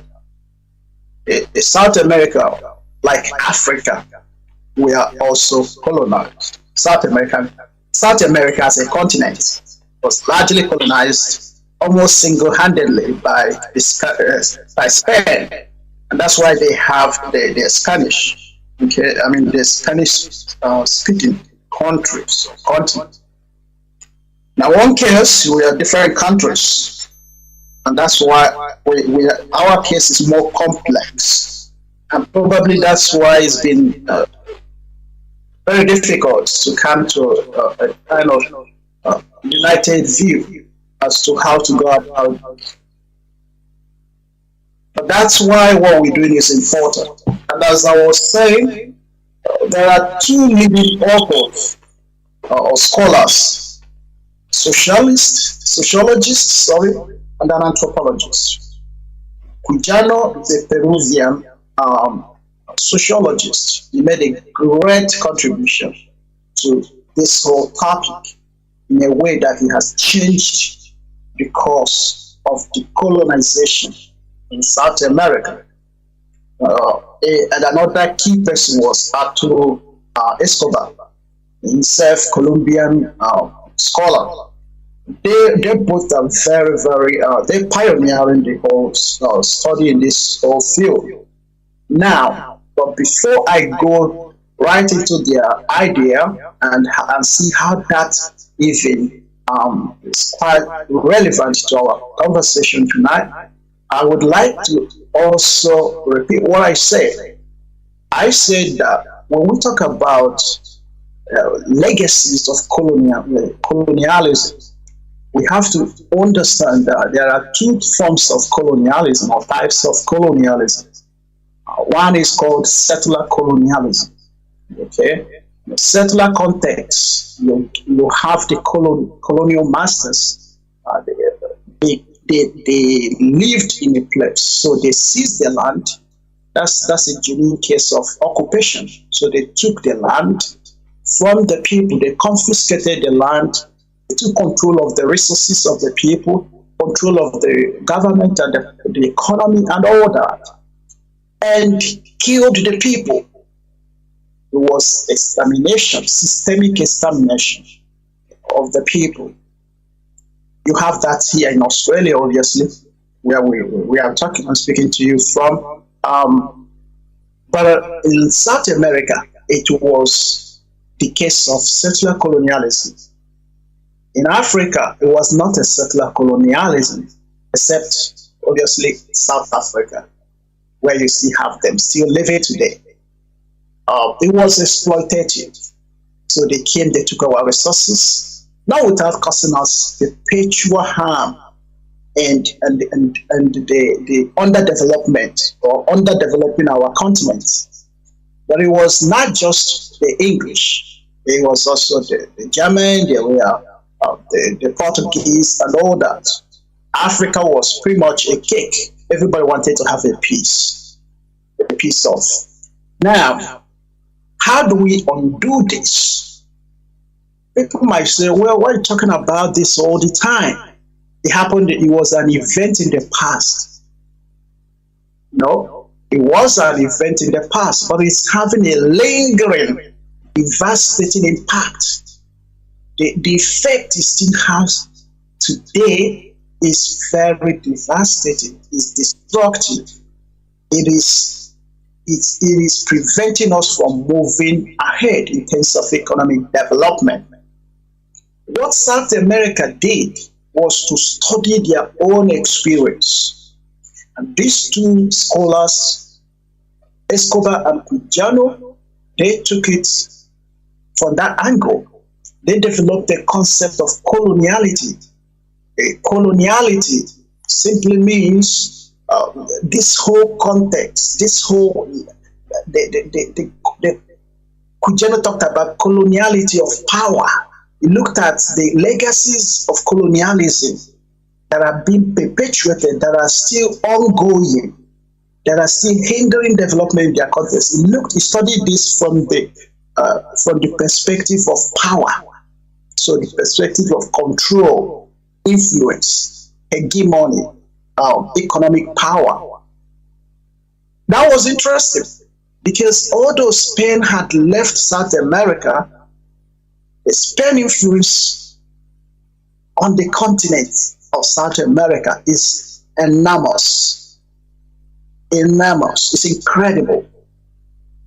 That is where Spain gets most of its raw materials, natural resources. That South America as a continent is the number one revenue source for Spain. And so it's huge. So Quijano delved into it, looking at what he called coloniality of power. That power of those people that were colonized do not actually have power. What they enjoy is symbolism of power. And so they may have their own people that look like them, governing them. But the decision making, the power to change the things when it matters the most, still lies in the hands of those that colonize them. That's why I call coloniality of power. Escobar looked at this study and he called it own coloniality of being. So more like the way we are, who we are, how the colonialism continues to affect the mentality of South Americans. So whether you look at it from the angle of coloniality of power or coloniality of being, they both still apply in our own case in Africa. Again, you cannot talk about colonialism without talking about the religion, the church, Christianity, especially. Christianity gave colonialism a holy seal. It wrapped it and make it even more appealing to people as a beautiful gift. But indeed, it was a poison to people that eventually received it. What South America again did around 1980s, in the late 1980s, South American theologians, most of the Catholic theologians, championed the cause. They moved away from mainstream theological studies of the Catholic Church. They developed the whole theology to change the mentality of their people, to change what Escobar has called the coloniality of being, how the colonialism experience of many years have continued to affect the way their people think and relate to one another, how they perceive the world, how they act, because the legacies are still there. So they developed what they called liberation theology. This was a radical move, and most of them that developed the concept of liberation theology, they were not in good terms with the Vatican. Some of them even suffered temporary excommunication or suspension, in this case, I should say. But what was the difference? What is it about theology? What does that mean? It means that before the liberation theology movement that started in South America in the 80s, the Christian theology, the Catholic theology always talk about salvation of Jesus. The primary mission of Jesus was to save, right? He came so that he would save us. Save us from what? It's very important. From what?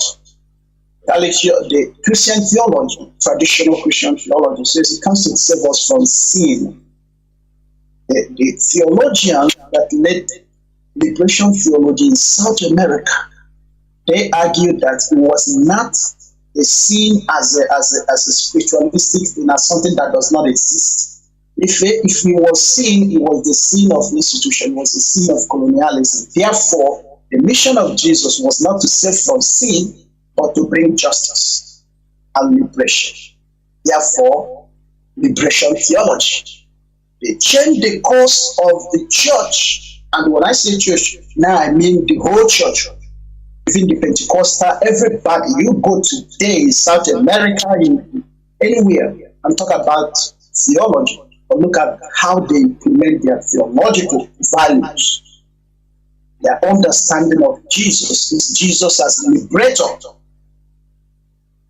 That's why you have that Brazilian statue of Jesus, one that saves, that liberates. And therefore, for them, the purpose of salvation is to liberate you from poverty. Because you talk about, he comes to save us. Save us from what? The sin committed by Adam, who we don't know about, and never really scientifically proven that it existed. So how has that sin, how have we inherited the sin of somebody that have not even been scientifically proven to have existed? Therefore, Jesus' mission was for salvation. And that's why I said, this is the opinion. I'm trying to explain their idea, where they base their ideology on. Base it in John, which says, I come that you may have life and have it in abundance, right? To have life and have it in abundance means that poverty, we have to identify poverty. The people that we preach to, these guys are saying, we preach to every Sunday. They come to Sunday with empty stomach. These are farmers at the work.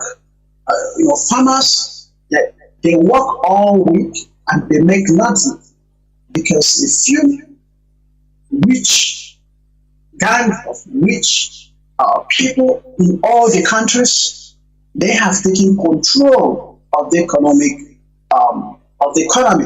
And so the poor continues to become poorer. They will suffer, they will cultivate things, but they will make no income out of it. So they work, most of them work, and they don't get paid. Why? That is because the government is corrupt. Why is the government corrupt? Because Spain that colonized us has not let us alone. Spain continues to meddle in the politics, in the political advancement of this continent. And therefore, there is no genuine independence. And this is why they developed the concept of liberation theology. So the churches, they start preaching liberation. That salvation is about liberation. The poor should not be poor. There's no reason why they should be suffering in this way. And we are in the church. And then some people are sitting in the front seats. These are knights and they are rich people. These are rich people that have Spanish ancestry. They're sitting right in front of the church. But the poor people, majority of whom come from remnants of the tribes, indigenous owners of this continent, they remain poor 100 years after Spain had finished colonialism. This is unacceptable. As a result, they started doing it. And when they started preaching liberation theology, the rich people in this country got against them and they accused them of preaching Marxism.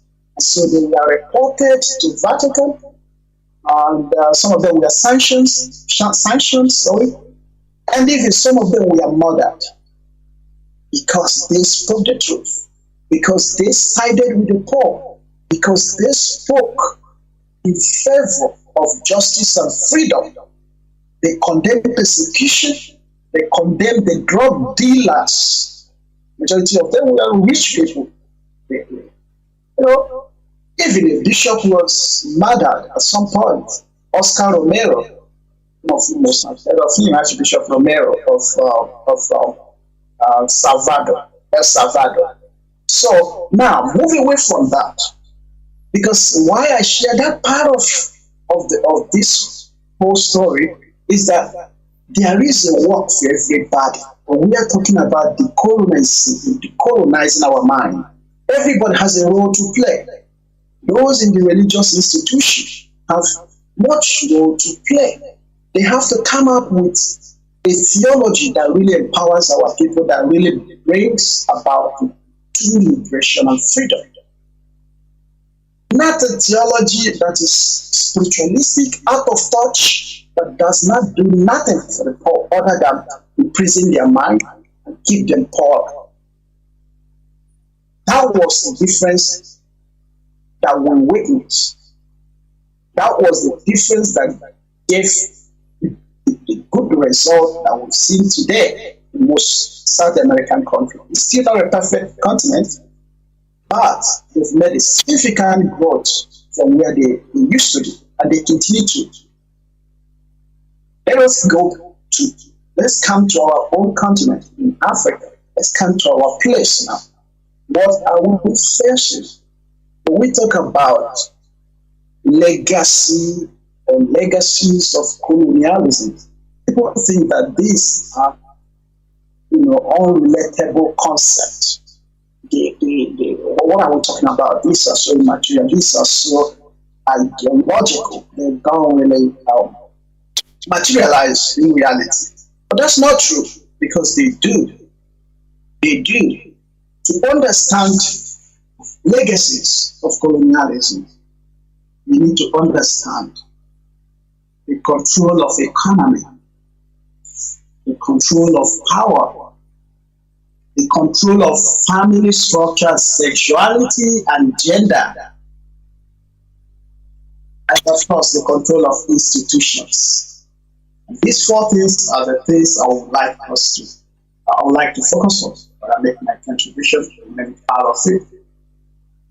The control of economy. Look at Nigeria's economy today. Look at the corruption in the NNPC. Why is it that you're one of the 10 countries that generate the most crude oil, largest crude oil, but you never had oil, you never had gas?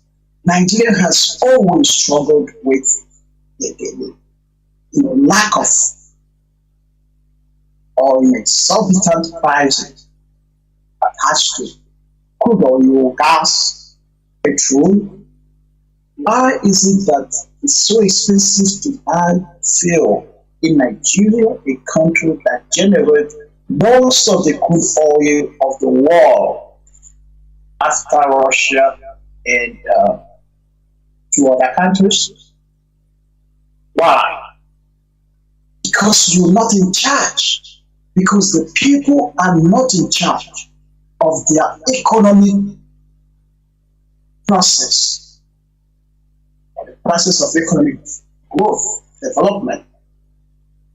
Because Britain, some of you would have heard our leader Mazi can talk about Biafra, how Britain still takes oil free of charge. You have Shell in Nigeria, they've been there forever. Do you know that the oil they export, nobody measured it, nobody knows the accuracy of the quantity of oil that's been taken. There is no proper inventory. There is no transparent system that's objectively gives account of the sales in that sector. It means Musa tomorrow can write 2 million made in last year, and that's what it is. They can say 30,000. It is what it is. Nobody goes, these are not verifiable because there's no system. And Britain likes the fact that that sector is so corrupt. Because that's the way they do what they do and get away with it. If it's as transparent as the system they have in their places, it will not serve their purpose no more. So the cleverness of colonial masters, they built 2 different systems. The system they built for themselves, similar to what the system they have here in Australia, the system they have in England, the system they have in South Africa, to a larger extent in South Africa as well, because they built South Africa to live there. Therefore, they have to build it in a way that it will serve them. Right? But these are different to the system that you have in Nigeria and other countries where it was the case of exploitative colonialism.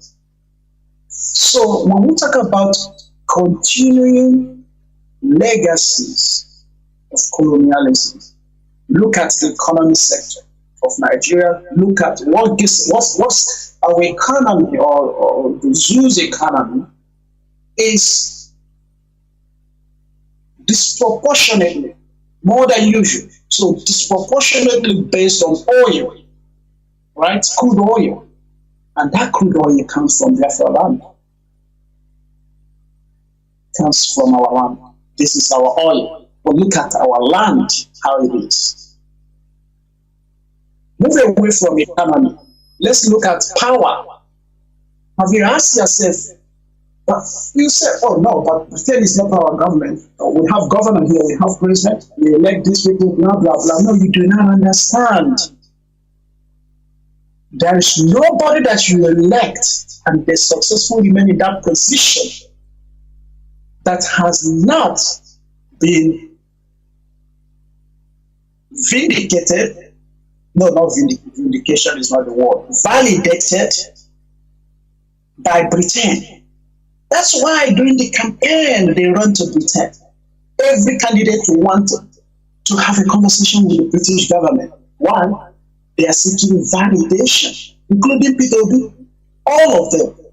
They understand very well that nobody can be unless these guys say. That is why countries like America, with their colonial imperialism, they don't like somebody that has authentically won election. They can form other kinds of rebels and all that. They stir up confusion in the country, and then there is war, and then the government is overthrown. Another government of their choice is put in power. But this is why it does not matter, even though objectively the popular, we talk about democracy here, of that place believes that the man that won the election was Peter here. That's democratically speaking, a majority, yes. But how come he's not the one in power? And how come those that sell democracy as their major exportation or export, how come they're not reacting against this? How come they not react? They're not condemning the fact that somebody won an election and another person is in power? Because that person in power, they believe, has got their own interest, would protect their own interest better than that person that didn't get into power. And therefore, it doesn't matter for them. What matters is who will protect their economic interest in Nigeria the most. It's about their economic interest. Their economic interest is nothing other than being in control of Nigerian economy. Get it? So I've talked about the control of economy, control of production, control of economy, control of power. Let's look at the control of institutions. You see, have police carrying bombs running around. You know, all these institutions were not put by our people. These are not organic. These are not the indigenous institutions, or we are put by choice of indigenous population. They came by way of imposition through colonialism. The police, every time you talk about police brutality and all of that, the other institution, the political institution, how our politics is structured, how the government runs, out of touch, out of reach for the common man. And they do not know. The worst thing about colonial legacies is that people end up with colonialism, you end up with a system you don't know how to maintain. I've said this before. If you're into IT, you know how you do upgrade. You upgrade the system. You format. Sometimes you kind of there is always system upgrade, right? Colonized people have inherited a system they did not build, and they don't know how to maintain, and it doesn't serve them any good. So this is why legacies of colonialism are very strongly experienced where we come from, because we can rightly identify this. The final part is the family structure, sexuality, and gender. You come to the Western countries today, talk about gender. Everybody today is filling form for simple studies or for job. They're asking what's your pronoun. This person said, "You call me he." My pronouns are he, she. These things are mind-boggling, but it is what people do not realize is that the plan is already part of the system they built.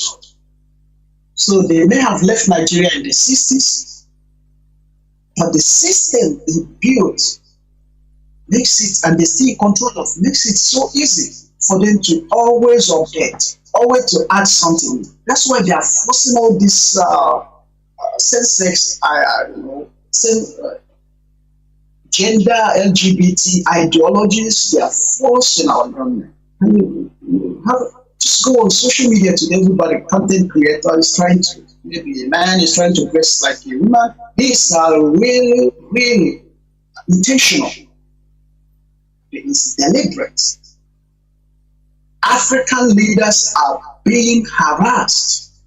They are being intimidated. They are being almost like forced to implement certain ideologies that would see them embracing the same nonsense that do not relate to our culture, but is the culture of the colonized. How come the American government can threaten Ghanaian government or any government in Africa and say, if you don't do this for these people, we're going to cut the funding?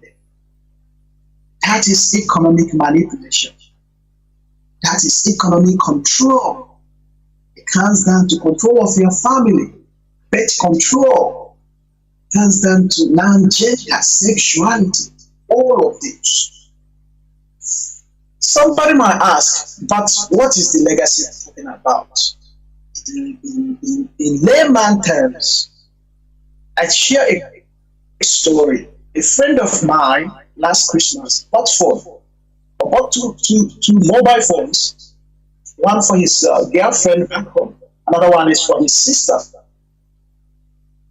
And someone was traveling to back home to Lagos. He was in Lagos for Christmas holiday, and he had made arrangement to give these 2 phones to this friend that was traveling. But then the sister said, "Oh, brother, if you have bought for me, please buy one for our dad, because our dad's phone, keeps giving him some trouble." So, and you won't be happy that somebody came all the way from Australia and gave us phone and didn't give him. And he wouldn't accept Nigerian phone. He said that that next phone we use must come from overseas. Now the question is, why must it come from overseas? Now, the arrangement they settled with. The solution they settled with was they get home, the guy sent 2 phones and gave his sister some money to go to Lagos, Computer Village, and buy a phone. But so they did. They went to Computer Village and bought a phone for their dad. But they gave that phone to the guy that have traveled to Australia, from Australia to Nigeria for his holiday, to give the phone to their dad so that the dad would believe that that phone is from Australia, even though it wasn't from Australia. It was so important for the dad that the phone is not from Nigeria but from Australia. What is special about it coming from Australia? Nigerian phones come from China, China makes them. Australian phones come from China, China makes them. Although different standard. Well, how come? You may say, "Oh, that's old man, it's just like we make him happy." No, it's the mentality. What comes from outside us is better. Some of us don't use Abamed. There was a time, and today people can boldly put in their product Abamed. Abamed is becoming popular, and we are becoming proud of who we are. Because people go to markets in Australia looking for Australian made. That means it's authentic. That means it's our thing. We support it. It's more expensive here. They'll pay anything to have Australian made. In our own case, people make shoes in Aba, but they write it made in Italy. Why? Because they are trying to match the mentality of our people. They know that if they say it's made from Aba, it's made at Aba or Naba, our people won't patronize their service. They would be hoping to buy, instead of buying the original new shoes manufactured in Aba, they will buy bend and select from Italy. One will not charge Bakacha, I thought I go to Sachaya, send the rent buy. That's the one people will pay. That's why people would not buy innocent car. They would rather buy what is it called? One that is you ship from overseas. That's a name for it. I can't remember. It's like second new, right? That's why our people believe what is from outside is better. Now that is the greatest destruction of colonialism. That it changed the mindset of the people. It told the people, and they believed it, that they are not good. Whatever comes from them is not good. That what is good is what comes from the colonial masters. That goodness is measured by the values of colonial masters. That is why when IPOB started, no media outlet in Nigeria carried our news. Nobody want to talk about us. Our leaders say we're not going to pay them. As Nnamdi Kanu say, we're not going to pay them. One day they will talk about us. And today we are asking them, can you shut up? Because you say nonsense. Because they talk too much these days and talk out of context. But they didn't want to talk about us until white people started talking about us. That is when they became interested. It's all about how white people say, what have Britain said about this? It is a sickness, it's the destruction. A child of 3 years would choose sweet bought from US over sweet manufactured in our nature. It's a mentality problem. Now you will see, these are legacies. Because that is why you would embrace and kiss a white Jesus in the cross. But the black Jesus is always a Satan because Satan is always black. So goodness, see, oh my God. When we say that the white man was very clever because it creates whiteness with goodness. If it's not white, it doesn't come from white. It is not good. It is evil. So that's where the color politics started, because Satan becomes evil.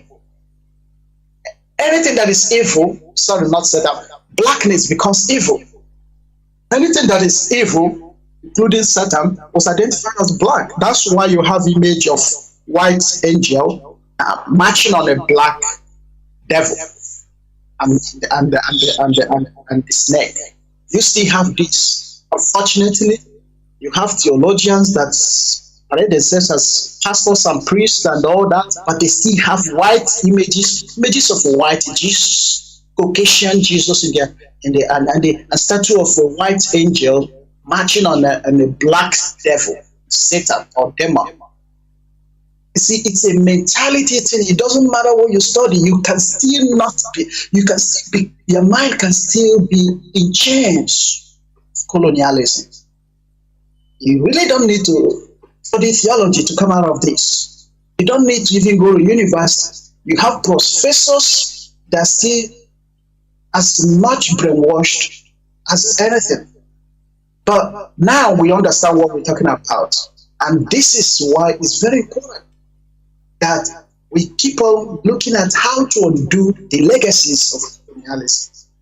We have to go into what is called indigenous knowledge and find in indigenous context the wisdom, the values to replace the colonial values. Because colonial mentality will always destroy people. They do not empower the people. That's why people that colonize, they lack. Once you put a country that colonial people, colonizers did the confusion, they always lack, there's always confusion. Who is in charge? Who is leading? Because the colonial master is still leading, even remotely from Spain, from England, from anywhere they are, they're still leading. So that will be my contribution, that we bring it down to our own context. Anytime you wish, oh man, there are too many genes here, but man, can you get me the one from US, the one from there? Japa, everybody wanna run away from their place. This is the problem. Colonialism destroy the mind, give the people impression that their economy is destroyed, but no, it means that the people are not in control of their economy. That's why the Kenyan president today is talking about the Pan-African ways of controlling our economy, of having borderless continent, of having one money, one single currency.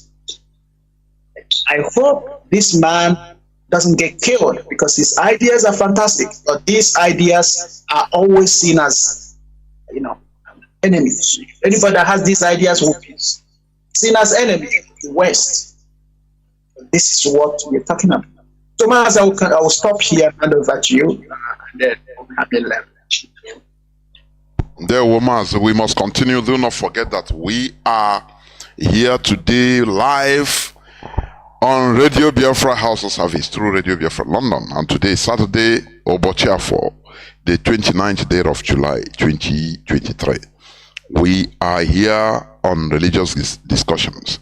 And the topic of our submission today is the legacy of slavery and colonialism. That is what we are talking about. We must continue before I open the lines. There is something I want to say also. Let us, because when we talk about this colonial legacy, what are the legacy? The main structure or the main skeleton of the legacy. Now, let me take you back to what you already know. I want to read the letter from King Leopold II of Belgium. to colonial missionaries in 1883. This is direct, you know. This letter,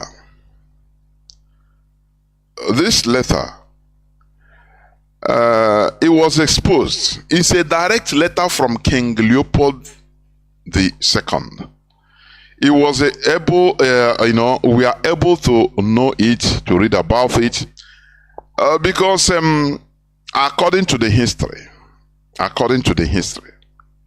normal, real, factual history, there is one man, is a Congolese, born in Congo in 1915, and who in 1935, while working in the Congo, bought a second-hand Bible from a Belgian priest who forgot the speech in the Bible. Do you understand? That is how this man bought this Bible from the Belgian priest, and upon opening the Bible, he saw what was written. A script that was written, letters folded inside the Bible, and he opened the letters and started reading and said, God, so this is really, that is how he was able to take it to the authority, and they say, wow, so this is what happened. Now I want to read it a bit. Let me read it, please, quickly, for you to understand. When we talk about the legacy of colonialism, what they brought to us, because colonialism comes as a war group. I used to say it. There are religious aspects or religious aspect of it. There is military aspect of it. There is the economic aspect of it. All are working in unison in order to make sure that the colonized become totally subjugated. That is the reality. The same way American or aircraft carriers, they don't move alone. They move with different. They have radar jamming aircraft and submarines, detectors, different. They move in group as a war group, so that you cannot near them through any way. They will make sure they destroy everything at their road or anything at their road. So let me read this letter from King Leopold II. He is the king of Belgium, to colonial missionaries in 1883. He starts by saying, reverence, fathers and their compatriots. He's talking to the missionaries, those that brought us Christianity. This is the task given to them. The task that is given to fulfill is very delicate and requires much tact. That is tactics. Much tact. You will go certainly to evangelize, but your evangelization must inspire above all Belgium interests. That is for your information. When you see that they brought their religion to you, Islam, Christianity, it is first of all to their own interests. I posted on my timeline how at the end of the day, the Saudis, they are counting their kill for the day from pilgrims. They are counting the money. They employ even children to count, because counting that cash, that is cash. That one is cash. They are not talking about the electronic one for one day of either lesser Hajj or bigger Hajj. I don't know, but for one day. This is when they bring you all this religion, foreign religion, it is not first of all to their own interest. Number one, for you, understand it. It is not to save your soul, for you to go to one heaven or the other. No, it is first of all to subjugate you to their own interest, so that you become gullible, so that you do whatever they command you to do. Do you understand? So let me continue reading the letter, please.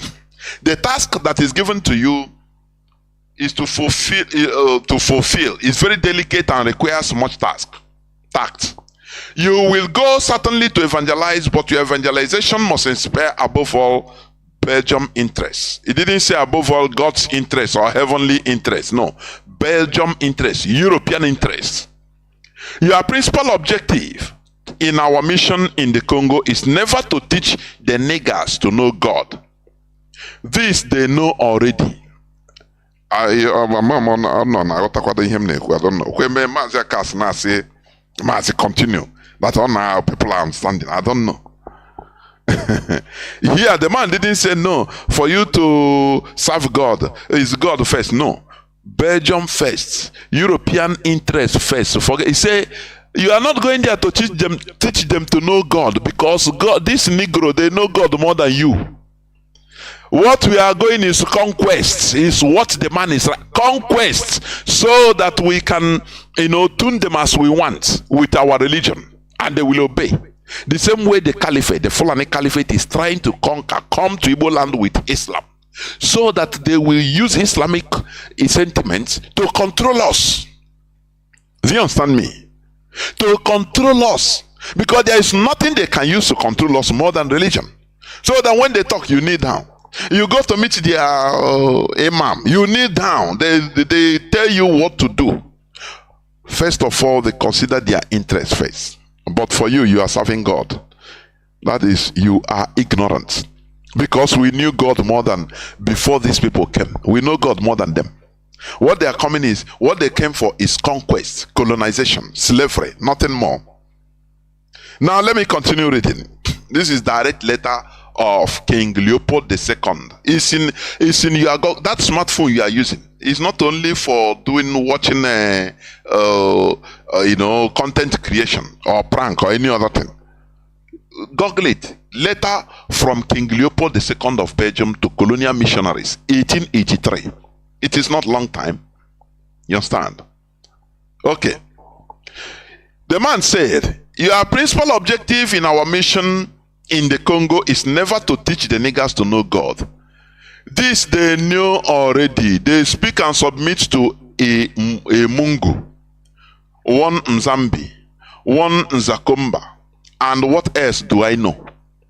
They call their God in their own way. That is what the man is trying to say. So don't go there thinking that you are going to show them how to know God. That is why I tell you, if you are a Biafra, maybe you do something good, somebody thanks you and say, why are you doing this? You are so good. He said, no, I'm a Christian. You are simply an idiot. Tell him, I'm a Biafra. I'm an Igbo man. I'm an Ijo man. It is our culture to be good. That is our culture. But when you praise the foreign religion, I'm a Muslim, I'm a Christian, that's why I'm good. Which means, before they are coming, we were devils before. That is what you are trying to indirectly say. It's them that taught us how to be good. But King Leopold told the missionary, he said, no, don't think that we are going there to tell them to know God. They know God more than you. You understand? He said, they know that to kill, to sleep with someone else's wife, to lie and to insult is bad. People that know this, how then can you come to start telling us you are leading us to God? Does it make sense? Mazi, I don't see any sense in this. Before they came to our land, we know that you don't lie. You should not sleep with your brother's wife. It's evil. There are, all these evils, don't commit it. It's evil in our land. Now, but today, our people are, doing it as if it is only Bible say. So that is the reason why we are not doing it. Which means before Bible came, we are doing all these things. We are vagabonds. We were savages. That is what it means. It is really annoying. Let me continue reading. The man said them, say, they know that to kill, to sleep with someone else's wife, to lie and to insult is bad. Have courage to admit it. He said, when they admit, I'm telling you the truth. Let us tell ourselves the truth. Have courage to admit it. It's what Belgium, king was telling to missionaries. He said, don't see them as you are saying, you are going to bring them to God. No, it's not. They know God more than you. You know, have courage to admit it. They know all these things are evil. They know. They don't commit evil even. You are not going to teach them what they know already. Your essential role is to facilitate the task of administrators and industrialists, which means you will go to interpret the gospel in the way it will be the best it will be the best to protect your interests in that part of the world. For these things, you have to keep watch on disinteresting our savages, that is calling us savages, Negroes, savages, from the richness that is plenty in their underground. Do you see that? They remove your mind from the riches of the world. They plan this thing and it is working. I say na akwaturu lonke mwere noa enwere m obibi kaya ma n'igwe onye na-agụ ihe a obi ọnụ na pọtọpọtọ etu. I could remember etu na aba no na mmiri na pọtọpọtọ na-eshi ọ nkasi obi ya wo ga-aga eluigwe. Ihe a ihe arụrụ arụ for your information. Ọ ihe ndị ọcha arụrụ arụ. Okay, ihe a ọrụ a plan n'ọfụma. Ihe a na-agụ ihe awụ ihe King Leopold zitere missionaries to Africa, to Congo that time. Ọ ya ọ na-agwa ha si lee ihe ọnụ ga-eme gai mana ndị amachukwu karịa anyị nwa mana we are going there for our interest. Go there for admit that they know God more than us even. So what we are doing is conquest, nothing more. Just interpret to them what we tell you. You understand? Let me continue. Your essential role is to facilitate the task of administrators and industrials, which means you will go to interpret the gospel in the way it will be the best.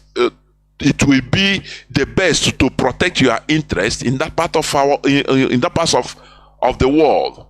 For these things, you have to keep watch on disinteresting our savages from the richness that is plenty in their underground. To avoid that, they get interested in it and make you murderous competition and them one day to overthrow you. So they want to keep us subjugated till today, and that is what is happening till today. Once you carry the Bible or Quran, your head is off. You are going to heaven. You are no more. You are of this world, but you are from this world, but you are not of this world. It is written. Therefore, something of the world is no more interested in you. You are no more interested in the taste of the world, but you are wearing clothes. But if you are hungry, you go and eat. It's now that we are trying to remove ourselves from this mental cage. Honestly, your knowledge. Let me continue reading. Your knowledge of the gospel will allow you to find texts ordering and encouraging your followers to love poverty. Is it not happening today? Is it not happening today? Like, happy are the poor because they will inherit the heaven. It's in Matthew 5 chapter 5 verse 3. Blessed is the poor in spirit, for they shall inherit the kingdom of God. That is what they promote. That is why you see our people are happy in poverty. They don't want to engage, the responsible government in order to better their lives. No, they don't want. Oh, they want to receive it. Receive it every day in the church. Receive your blessing. So you are spiritually blessed always, but physically you are poor, and you love it. It's a condition they put us. It's the legacy they led, and that is why they are able to continue stealing what belongs to us. Look at their margeries. They condition them, go and beg. It is a sin of God. Go and beg, and you don't even learn nothing, because your reward is in heaven. And the Alhajis that are wise, they are using them. Do you see the thing? The legacy of colonialism and slavery. That is what is continuing in our lives today. You understand? Okay. And the man tell them, be make them to like poverty and be quoting those places that is written, happier are the poor because they will inherit the heaven, and it is very difficult for the rich to enter the kingdom of God. You have to detach from them and make them disrespect everything which gives courage to affront us, like the way they demonize our deities. That oga we ikpoko ya ekwensu na arụ anyị ọrụ ha sị na ọ bụ mmụọ ọjọọ na is bad. That ihe niile ahụ ihe arụ for your information. Ihe ahụ ọrụ ndị ọcha nọ. Oh, here na control it. They are no more directly on top of us, but their legacies is haunting us, and we happily accept it and sit down there. That is why we cannot do nothing. That is why when you come out from school with the first class, now all they will recommend for you is go to pray, go to churches and continue praying for job. All these are legacies. Here Europe, all mathematics, all formula. Here on Radio Biafra, we want you to understand all these evil legacies. Before restoring a sanitized nation, a nation that will be progressive and advancing, we must first of all sanitize our brain, our minds, liberate our minds. That is the reality. Okay, let me continue reading. I make reference to their mystic system and their war fetish, warfare protection, which they pretend not to want to abandon, and you must do everything in your power to make it disappear. Is it not today? Is it not they condemn everything concerning us that is evil? I may interpret Igbo Bible, so now Mojo habu Biafra from nowhere. Where I ain't worry anything Mojo. Everything our ancestors were wise, using it, in order to work for our progress. But how does it demonize? They put us into fighting with our deities. I cancel you by fire. I fight you with fire. Oh yeah, you fire. And the repercussion is what we are seeing in our land today. They are annoyed and fighting back, making sure that we become subjugated. That is what Leopold told the missionaries. That anything that gives them courage, their mystic powers, which they just demonize it so that they will abandon them. Once they abandon all these things, they become powerless, and they will be at our mercy. Is it not what we are suffering today? Is it not? Let me continue reading, please. Your action will be directed essentially to the younger ones, for they won't revolt when the recommendation of the priest is contradictory to their parents' teaching. If not for this letter, do we know? Do we know others that they are even the verbal instruction they receive and other letters they receive? Whereas you are protecting it with your life, that it is the true thing. If we talk against a religion, you say we are against God. Highly ignorant that we know God more than these people. We serve God more than these people. You don't know that.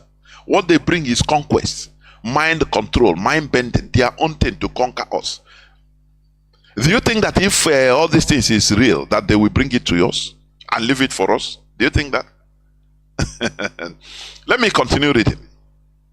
You must singularly insist on their total submission and obedience. That's it. Avoid developing the spirit in the schools. Teach students to read and not to reason. Is it not the legacy we are suffering today? You see, graduates are being churned out every time in Nigeria. Do they reason? They read, but they don't reason. That is the legacy that is in legacy of colonialism.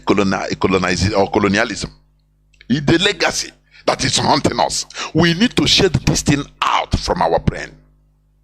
Recite every day. Happy are those who are weeping, because the kingdom of God is for them.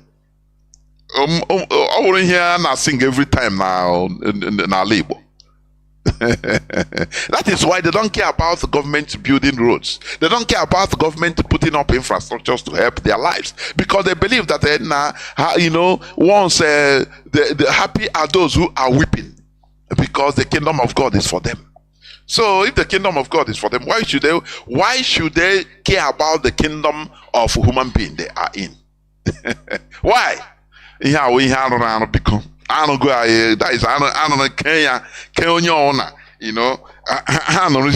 now watch I now suffers the effect, the legacy of colonialism.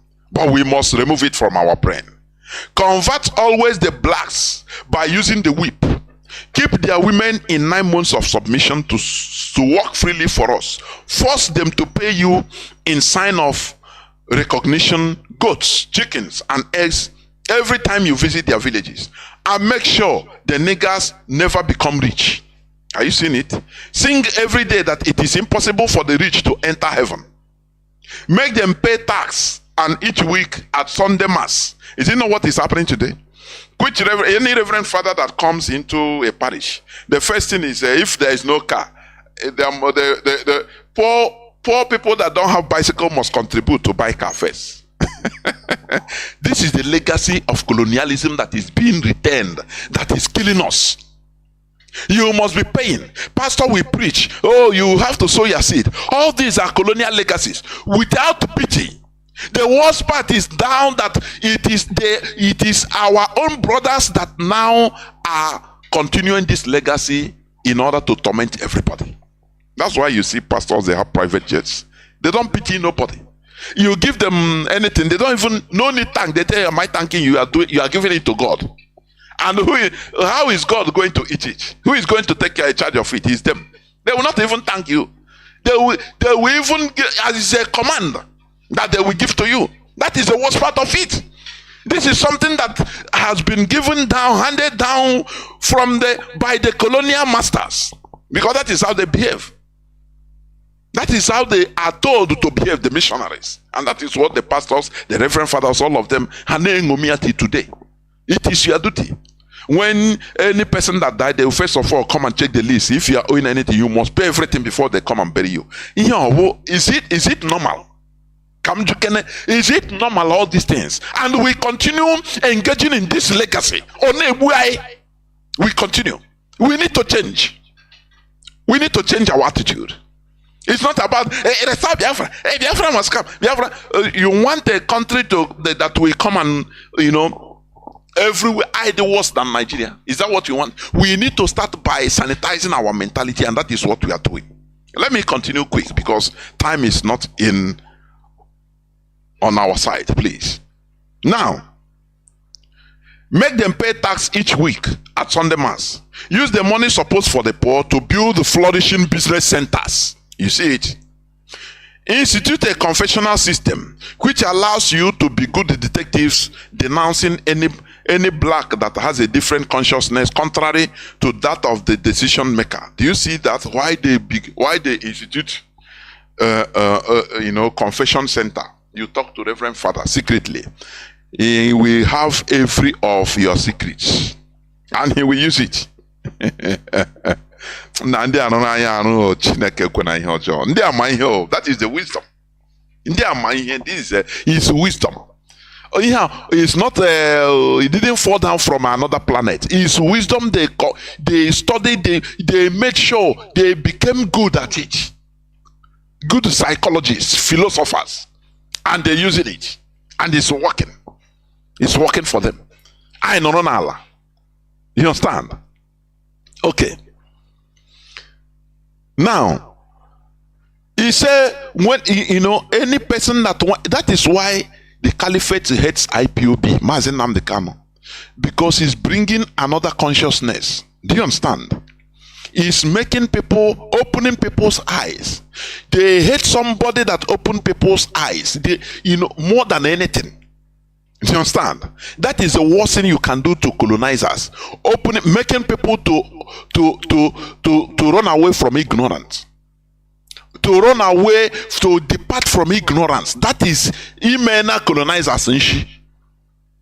You understand? Any other thing they don't care. But once you start opening people's eyes, that is where, because that is the source of the miserable situation of the people. The gullibility and stupidity of the people is their source of blessing. Like you have in the churches. Sow seed. God will bless you. You are waiting for God's blessing. But that pastor you are giving, he's collecting his blessing directly from you. When you have thousands of people in a church, and each person, even if it is 100 naira, do you know 2,000 people, 100 naira times 2,000? Just check it every week. Pastor Kuruna said that you are giving God. Now you go and start waiting for God to throw his own blessing from heaven. That is he is receiving his own blessing from you. Riding on the highest car. How did he get all those cars? From the money you pay, you contribute. That thing you say that you are paying, you are giving to God. You are not giving to God, you are giving to him. You are giving to a human being. Do you remember when the prelate was kidnapped in Okigwe? When the Anglican prelate, bishop, was kidnapped, he didn't wait for God to deliver him. No, he announced, and people contributed. He said he came out of. I played the clip here several times. He said it is people that the members all over Nigeria that contributed some 50 naira, some 100 naira, some 10 kobo, some. That is, they raised 100 million under 24 hours. Do you know if they channel all these monies to building something positive to help population? Do you know how far we would have gone? They pay all these things under 24 hours. 100 million naira was raised in order to liberate him from the hands of kidnappers. But you are waiting for your own blessing, whereas they are receiving their blessing from you. Are you not stupid? You are gullible. These are the colonial legacies, slavery legacies that is being laid down, that was laid down by the Europeans, by the colonial masters, and it is still holding everybody, every one of us, until Mazi Nnamdi Kanu came to the scene and open our eyes. That is the worst thing you can do to the Europeans, opening people's eyes.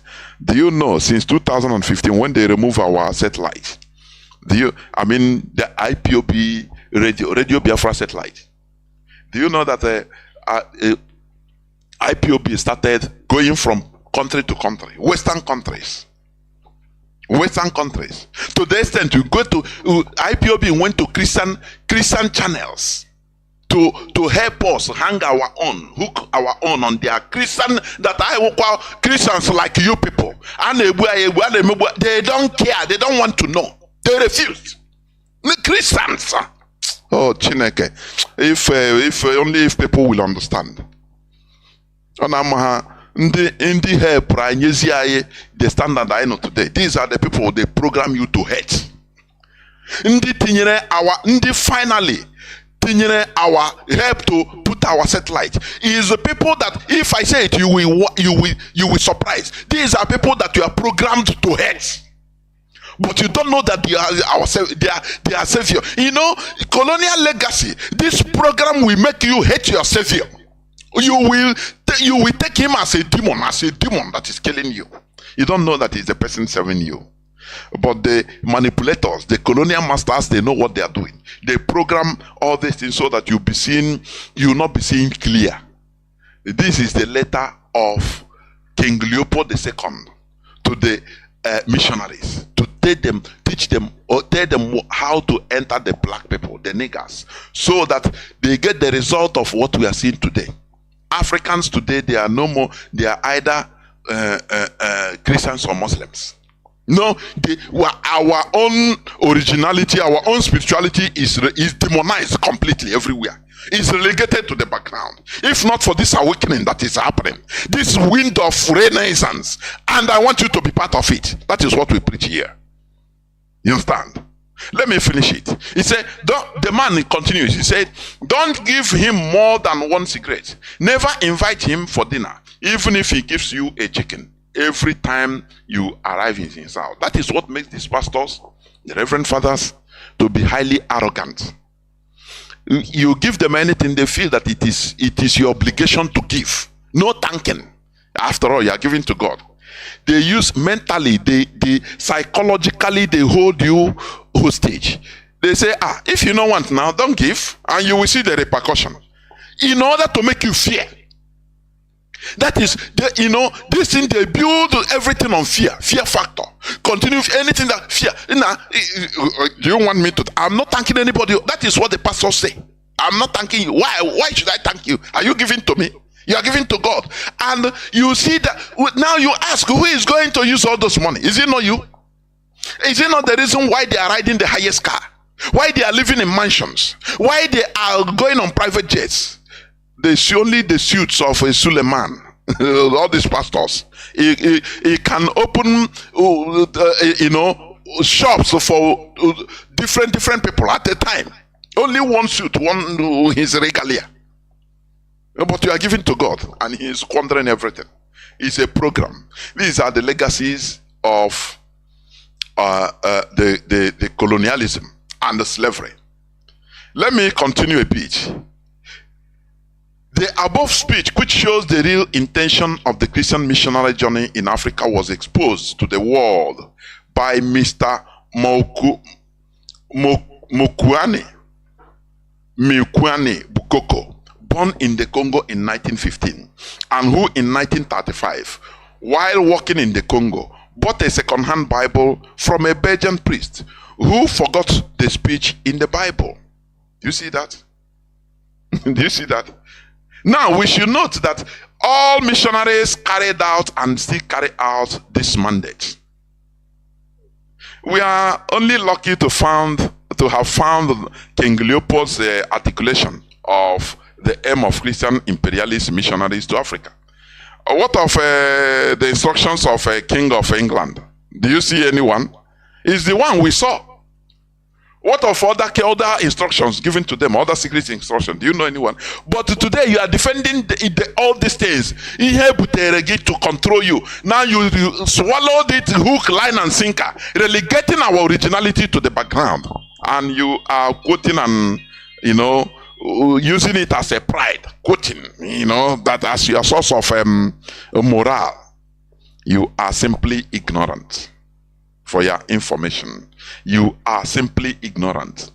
The slavery and colonial legacy being retained in Africa is a complete disaster. It is the long-time European plans to perpetually be in charge of our land and lives. Do you know that? For us to happily remain in perpetual subjugation. There is subjugation, and when you that you are subjugated under slavery, and you are making efforts in order to move away from slavery. It's a different thing. But when you are happy, programmed to be happy, being in slavery, being in subjugation, and you are happy, you are defending it. That is the worst state of human being.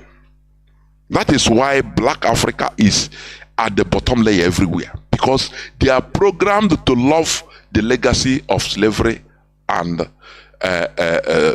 colonialism. I'm telling you, it is high time we start removing this disastrous legacy of slavery and colonialism. We can only do it through mental awakening, renaissance, and self-determination.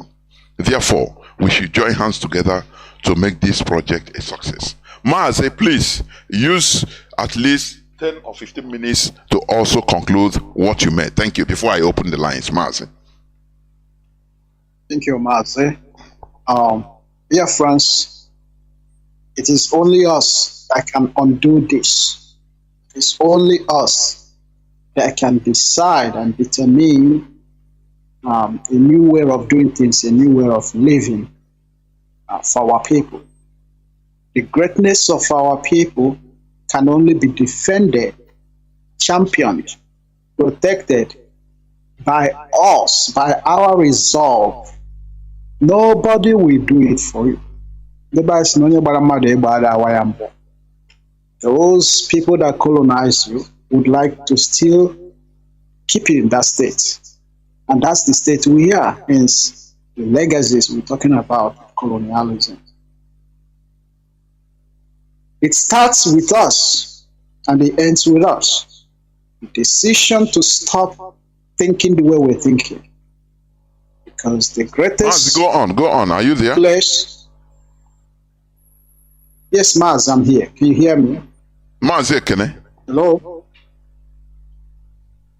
I don't know. You just Hello, I Maz. don't know what's happening. Are you being disturbed by some people, by callers? I don't know. But we must continue because I want to open the lines. I want to open the lines so that people will start calling. I'm telling you, we need to emancipate ourselves from this mental slavery and remove ourselves from these legacies of slavery and colonialism, which we are upholding. Mazi, are you back? Please, I don't know what happened. Your voice just ceased. Can you hear me? Oh, sorry, Maz. Yes, I'm here. Okay. Sorry once again to our audience. It's a technical problem again. But just to conclude, just to reinforce what I said before, this is a project only us can do it and do it very well and very successfully. Those that once colonized us and whose disaster in our land has continued to influence the way we think, the way we act, the way we see the world, they are not going to undo this. It is us that will make that resolve to do things differently. And doing things differently starts with thinking differently. A new perspective, or even more, a new consciousness. A consciousness that recognizes that we have a problem, fundamental problem, that can be changed by us. You see, the legacies of colonialism were legacies that are built by human beings, whether they are structural legacies in terms of institutions or even the policies in place, or whether they are even mental one, the way we have been structured to think and reason and act and choose our preferences, to obviously choose whatever that comes from white person over what comes from our land. These are the legacies we're talking about. Only us can undo this. That conscious choice to change this must be made.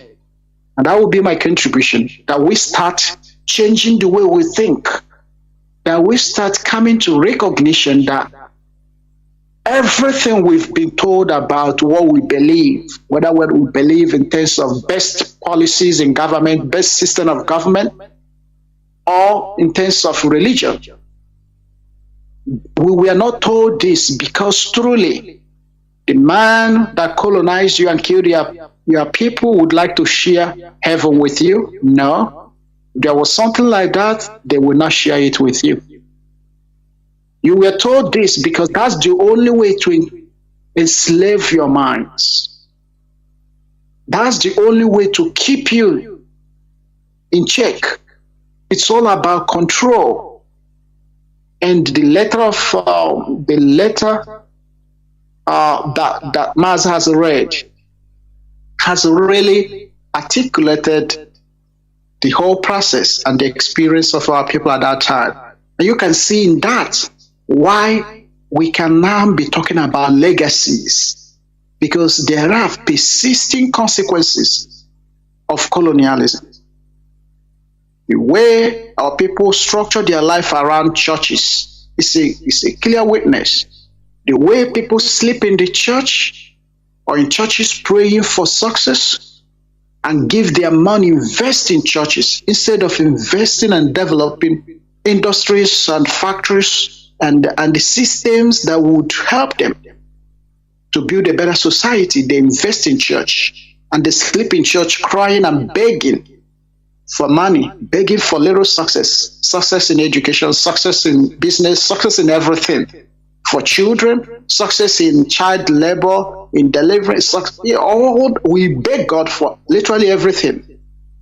Church is that center where we invest the most. And that is wrong. That is wrong. But then look at that letter. If you listen to that letter, you could see why. We've been structured, the minds, our consciousness. We still operate with colonial consciousness. The colonial consciousness is the one that says, what I've taught you about you is what you're going to believe.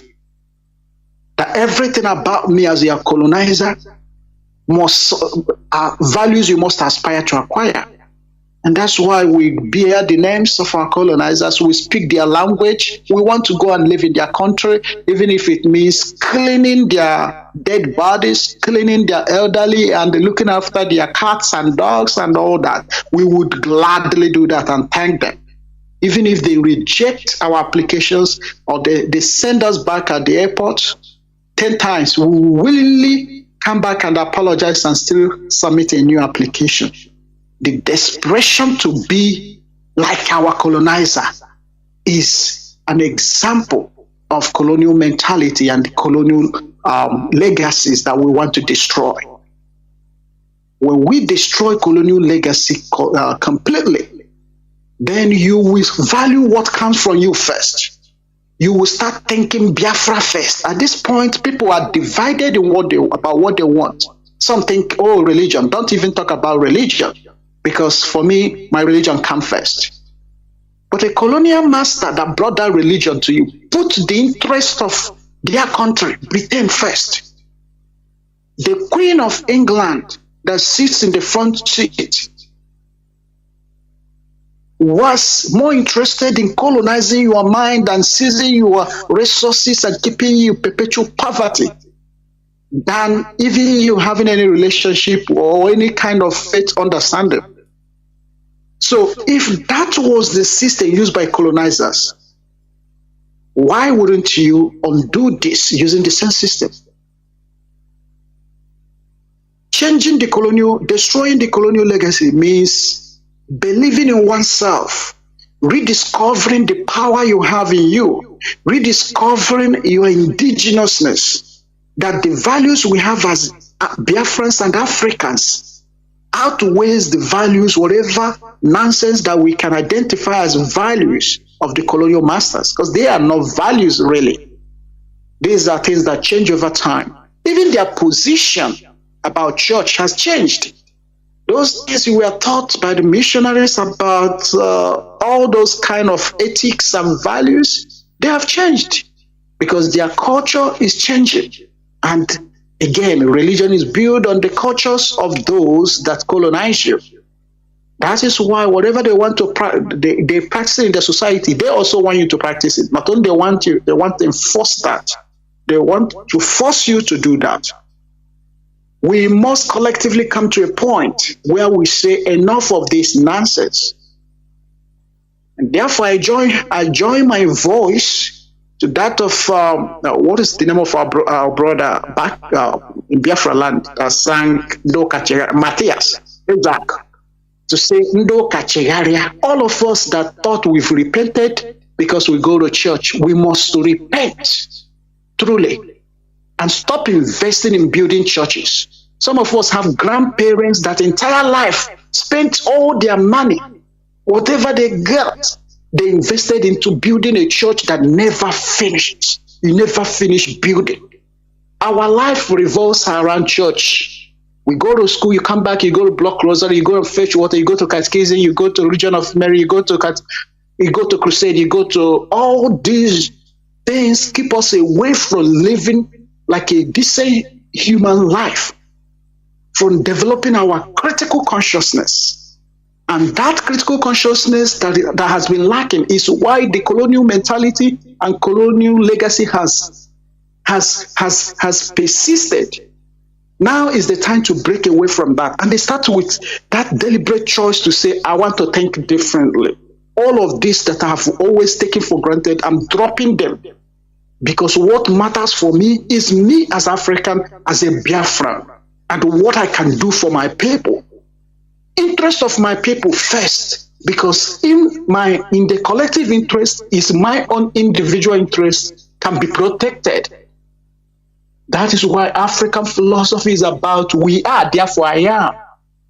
This is where we must return, and the conscious decision must be made by us. Those of us in IPOB, if we can get it right, other people will follow.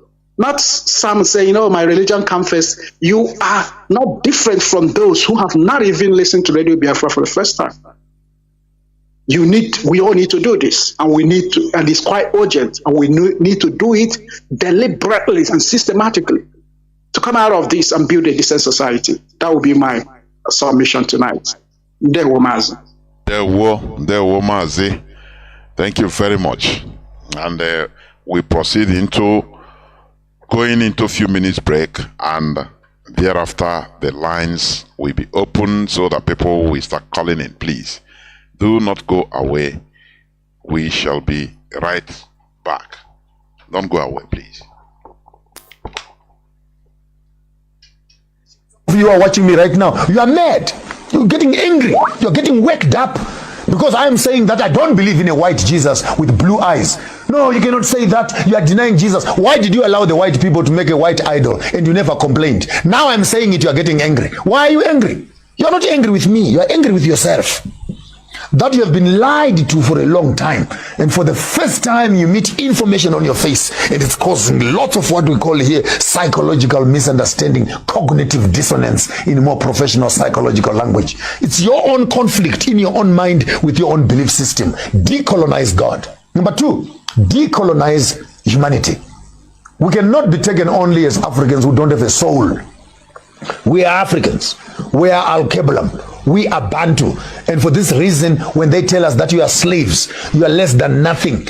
Africans are animals. Africans are this. Africans are this. This dehumanizes us. And if we are to use the Bible as a text, it says we are created in the image of God. And if therefore we are animals, then God is an animal also. If we are stupid, then God is stupid also. And if we are less than human, then God is also less than human. Because when we say we are in the image of the one who created us, then we look like the one who has created us. And he who insults me insults the one who has created me and has made me to be what I am. Therefore, an African must also have permission to identify with a God that looks like him. Yes, Buddhas in China, they can talk to their own Buddha. And the white people can create their own Messiah also, that blue-eyed boy, and hang them around. That's for them. Yes. So what's wrong if he's an African? And if it does not matter whether Jesus is black or white, then can we please have a Chinese one? Can we please have an Indian God also? Because it does not matter. Then all of a sudden, no, we cannot make him anything except white. Then you are giving white people an unnecessary privilege to terrorize the rest of us with their white concept of superiority, which translates itself into politics. We shall conclude there. Then thirdly, we need to decolonize and deconstruct the Messiah, the whole picture of Jesus. If you have a Jesus in your house, a white picture of a Jesus in your house, please burn it. That's a demon that is in your house. If you have a book that has a white picture of a white Jesus on it, please burn that book. Those are white demons. If you have a small little cross on your neck that is hanging with a white Jesus on it, that small little blue-eyed boy, burn it. That is a demon you are carrying in yourself. And we cannot as black people be calling on white demons to oppress us and invoking them, calling these white spirits to come and have superiority over us. The true God of the Bible was not a white man. Madagascar is 100 and something, 200 kilometers away from Africa. It's part of Africa. Yet North Africa, which is Israel, is separated by the Suez Canal and is not part of Africa. And this canal was dug a few days ago. Are you okay in your head? We are on the same Platonic stone, Africa and Middle East. And God created a garden east of Eden. Therefore, Africa is Eden. We need to decolonize this Jesus story and throw away a white Jesus with his idols. I don't believe in a white movie star from Hollywood who is supposed to have come around and saved me from my sins. How can a white boy with blue eyes die for Africans when they cannot even share land with us? Show me one white man who has died for a black man. Show me one white man.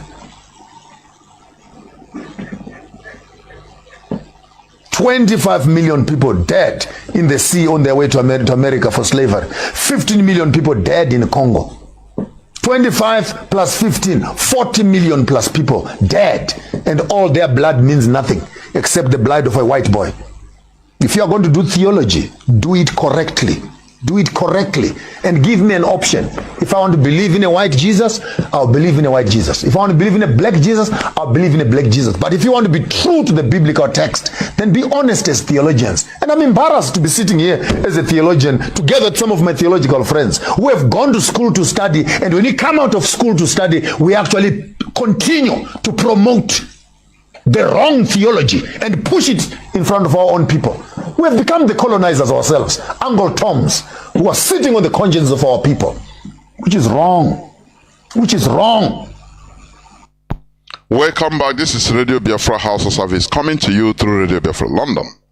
My name remains Mazi Jonathan Chinedu from Alu province of Biafra London, which means Mazi Kene, though is logged off, but we must continue. Our lines are now open. Our direct line is +1 213 328 6224. +1 213 328 6224. Our WhatsApp and Signal line is +61 405 142 547. I repeat, +61 405 142 547. You can call us and give us your view, but remember, the topic of our submission today is about the legacy of submission, the legacy of slavery and colonialism. I have callers already standing by. I have a caller, the first caller, Mazi Joe Agafe. Can you hear me? Welcome to the program. You are the first caller. Mazi, can you hear me? Caller on WhatsApp, Mazi Joe Agafe. Caller on WhatsApp, can you hear me? Yes, I can hear you. Please go on, please, go on.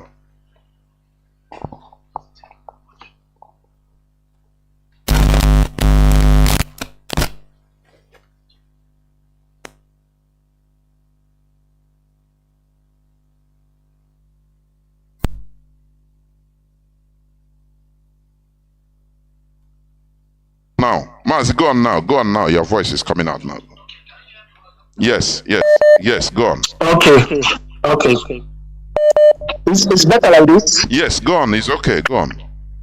Okay, good. Mazi, this topic for this evening is a knockout. It's a knockout because our people need to go back to know where we are coming from. The legacy of slavery, which happened in Africa, especially more to our Ndibo people, for over 300 years, is not something we should toy with. 300 years was used to turn Africans, especially people like us, into our mental, psychological mind. Everything was turned upside down. Into morons. Zombies. Yes, exactly. Into zombies. Exactly. You got it, Mazi. Just like the way Nigerians are now zombies in that zoo. Anywhere Bele face, that's where they go. Anywhere Bele face, they go. So, Mazi, I am going to help our people by giving them a definition of history. Now, history as an academic discipline which uses a narrative to describe, examine, question, and analyze past events and investigate their patterns of cause and effects.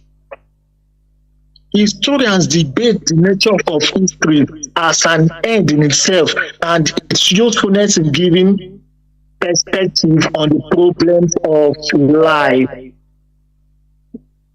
Mazi, you got that right? Good. Now, another one from the Greek classical Latin says, history is the investigation inquiry, research, account, description, written account of past events or written records, writing of history, historical narrative, recorded knowledge of past events, story, narrative. Now, I want our people to understand, to know the 7 important things about history in this our quest for our Biafra. Number 1, to learn about your culture. Number 2, to learn about your identity. Number 3, history helps to build citizenship. History helps to build citizenship. Understanding human behavior. Warning signs of future events. Learning about great leaders. And politics and history, they go hand in hand together. It's just like someone studying history and someone studying political science. Both of them are merged together. Mazi, you know, the colonial legacy of the legacy of slavery. You know, these Europeans, they are making Africans to understand that your history started from that era, from that epoch. So our people are psychologically caged in that epoch of slavery, or rather the history of Africa. They are making us to understand that we never had history until they came. Meanwhile, they understood quite well that the histories of these people is millions of years ahead of them.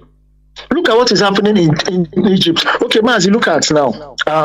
Our ancient Kemetic people, they built pyramids. They buried their kings inside that place. Now, after like about 2,000 years, these Arabs came with their Islam from Saudi Arabia. They killed all the blacks. Some people trekked down from there down to our places in West Africa. Now, the Arabs now took over everything.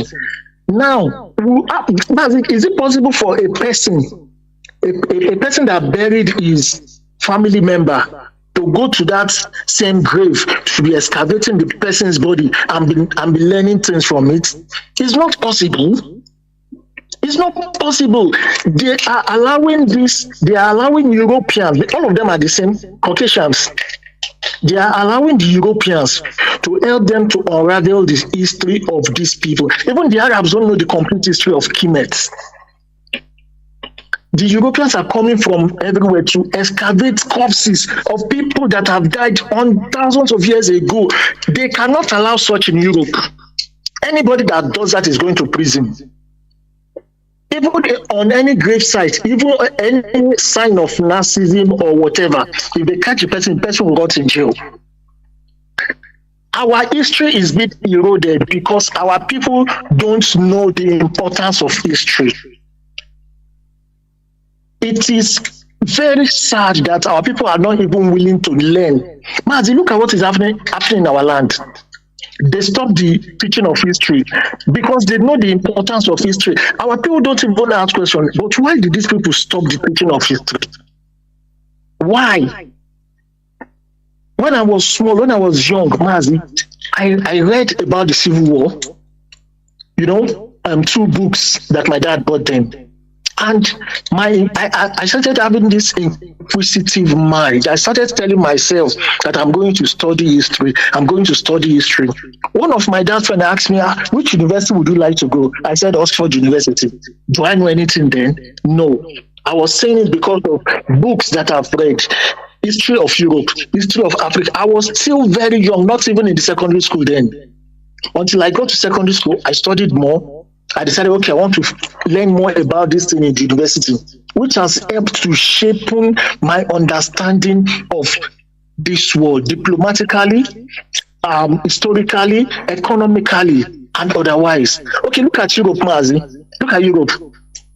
Christian Europe is supporting Ukraine Europe. Christian Europe, Ukraine to fight Christian Russia. These are Caucasians, and whenever they are fighting their war, they would like to involve other races so that they can turn into World War. That was what they did in World War I and World War II.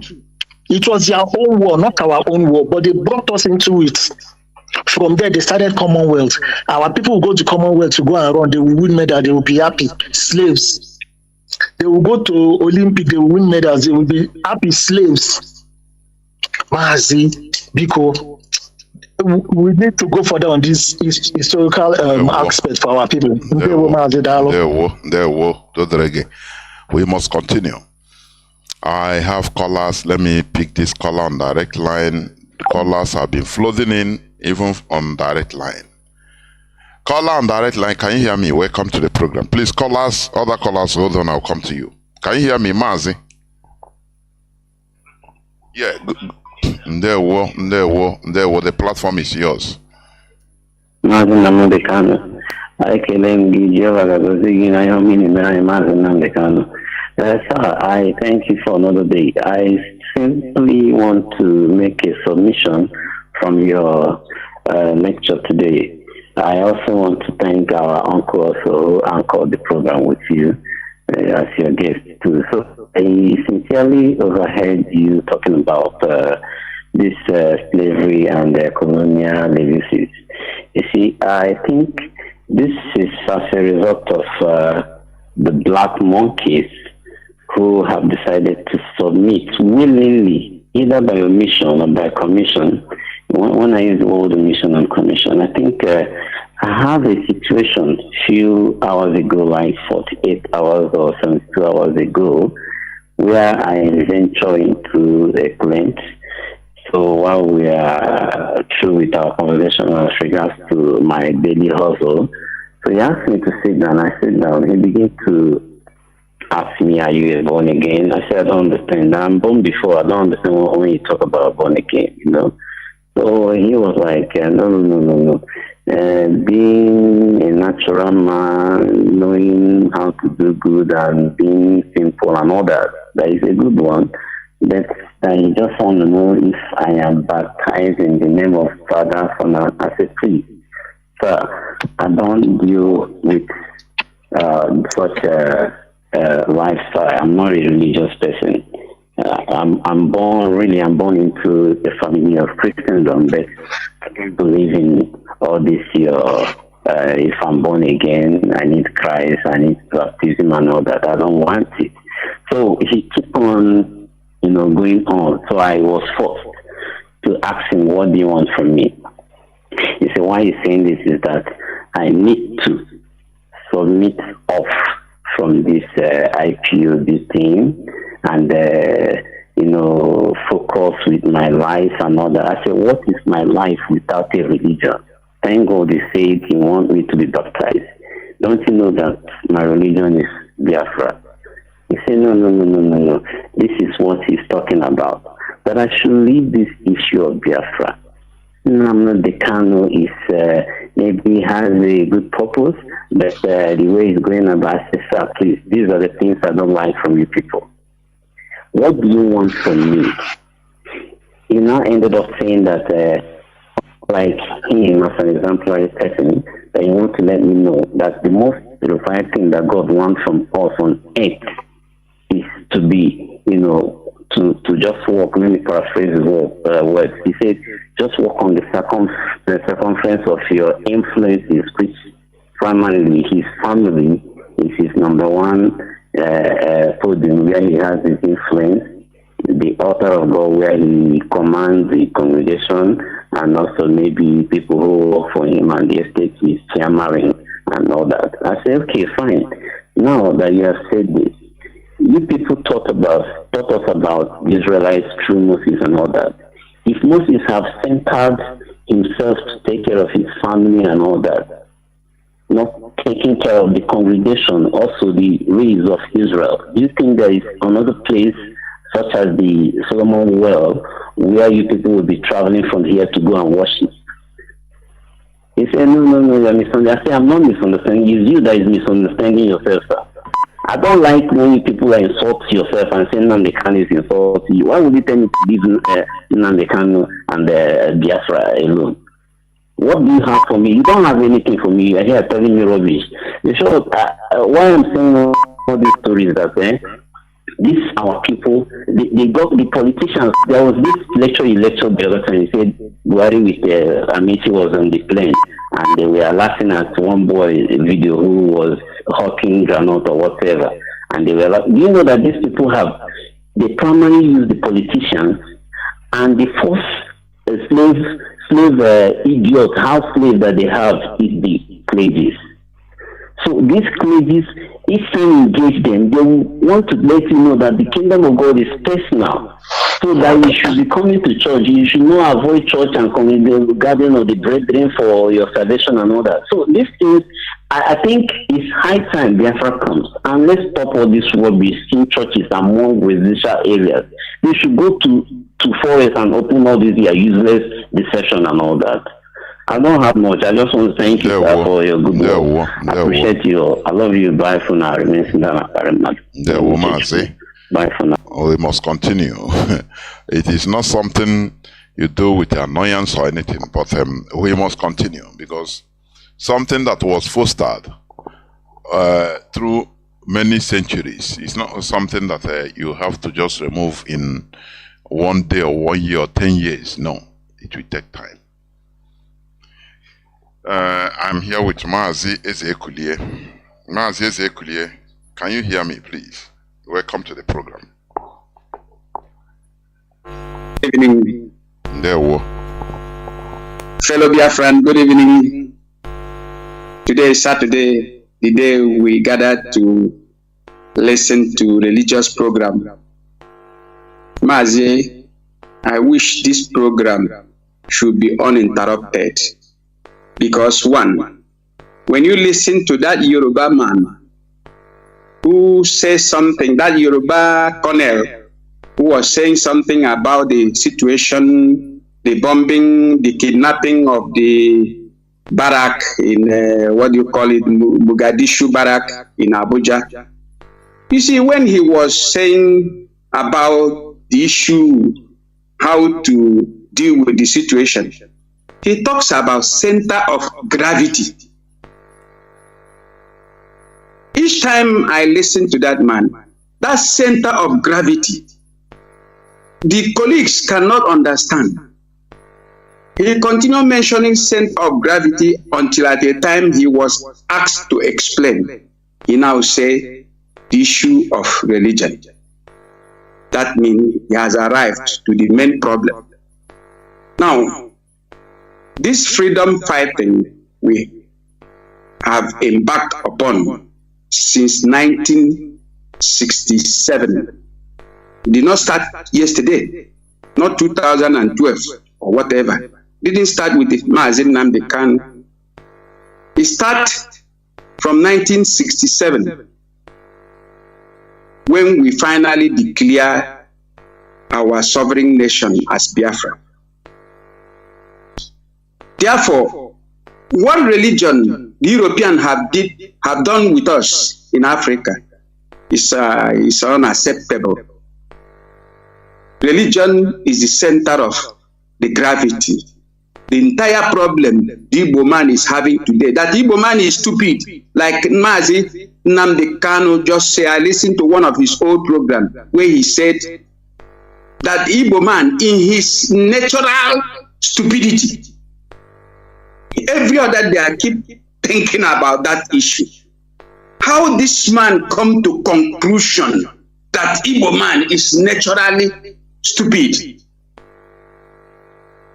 We don't used to be stupid before, until we throw away our way of life and embrace European religion, embrace European way of doing things, embrace all their culture, all their language, and every other thing. We become naturally, it changed our nature, not completely, and we become stupid.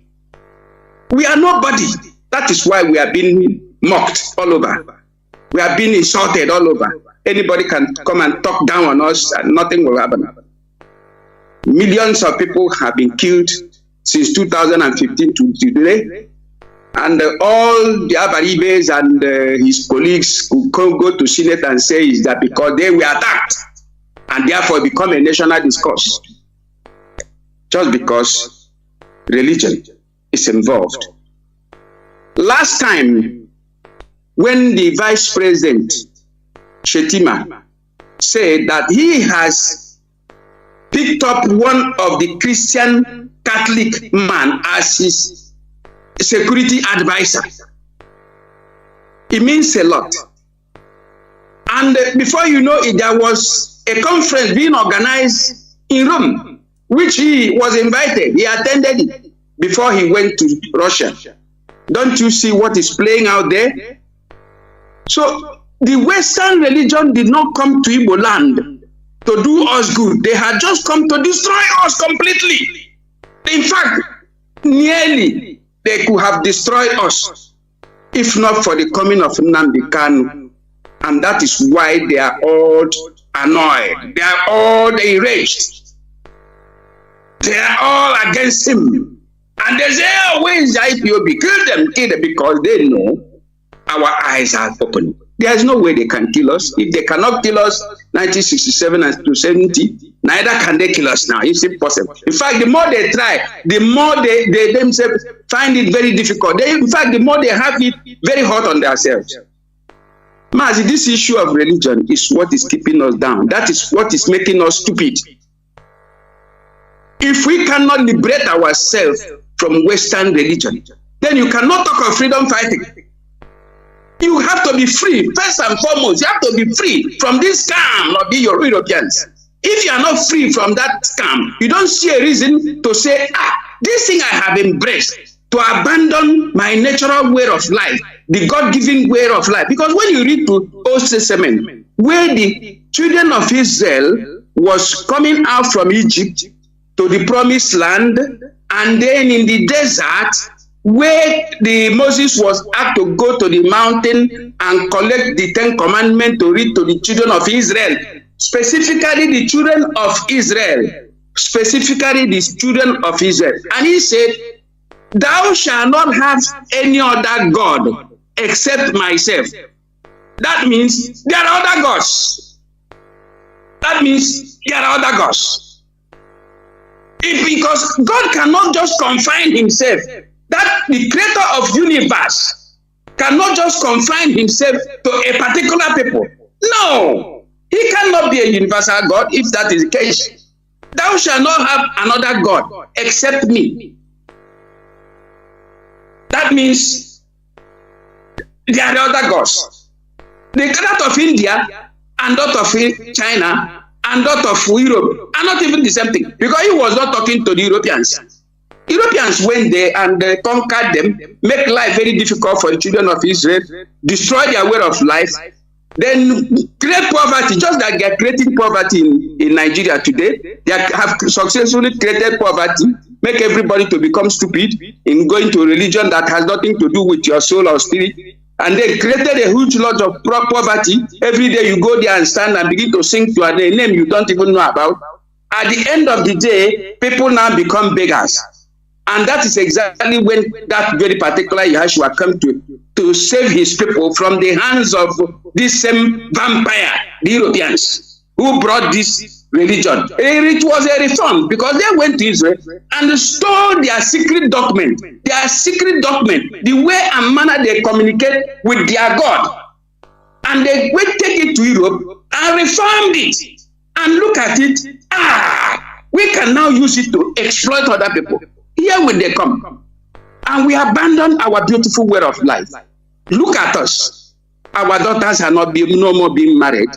If you want to marry two wives or 3 wives, you say, no. I said, what a nonsense. Is that our way of life? So, Mazi, I encourage this particular program to reinforce it more and more, because that is where lies the entire problem. You cannot be a good freedom fighter if you have not freed yourself from scam of Europeans, because that thing they brought to us is completely scam. They were not godly. When you look at the symbol of Catholic religion, you will see the sun. Go to every altar. That thing they call Blessed Sacrament is a symbol of sun. They worship sun God. They worship sun God. They call it Blessed Sacrament. What is the meaning of that? So Mazi, the greatest problem we have in Igbo land is not even about poverty. It is about the religion, because that same thing they did to the children of Israel is exactly the thing they are doing to Igbo today, specifically in Igbo in particular. Because we have our way of life and we have abandoned it and embraced the way of life of strange people who don't even, the religion they brought to us, they don't even know anything about it. They just go take it from Jerusalem, come to Europe, reform it, and then first and foremost, fight a kind of, they call it a crusade war, to conquer the entire European country, to go under their own type of religion, and then now use this religion to empower them to go all over the world and begin to convert people to believe in one particular system of worship, which is not right. So, Mazi, I don't think I'll waste your time too much or waste the time of Biafra. But each time I'm speaking, I have millions of things in my brain to say, but for the time, I would not like to say so much. Then another thing I want to bring again is that, you see the issue of witchcraft. Today is Saturday. The headquarters of witchcraft is in, what do you call it? In Portugal. What do you call their capital? Lisbon. Lisbon. What do you call the capital of Portugal? Lisbon. Remind me, Lisboa. Lisbon. Lisbon. Lisbon. Today is Saturday. All witchcraft all over the world are having meeting in Portugal. Today is Saturday. Quote me right. Witchcraft was invented by Portuguese. They use it. That is one of the powerful instruments they use. When they left, there was no more control. People begin to proliferate this witchcraft, and now they use it, even using it against them. They were giving it to people in the way of this thing you call Holy Communion, because that Holy Communion was invented by the European. I have said it time without number. Once you are inserted that thing in your mouth, automatically you are now converted.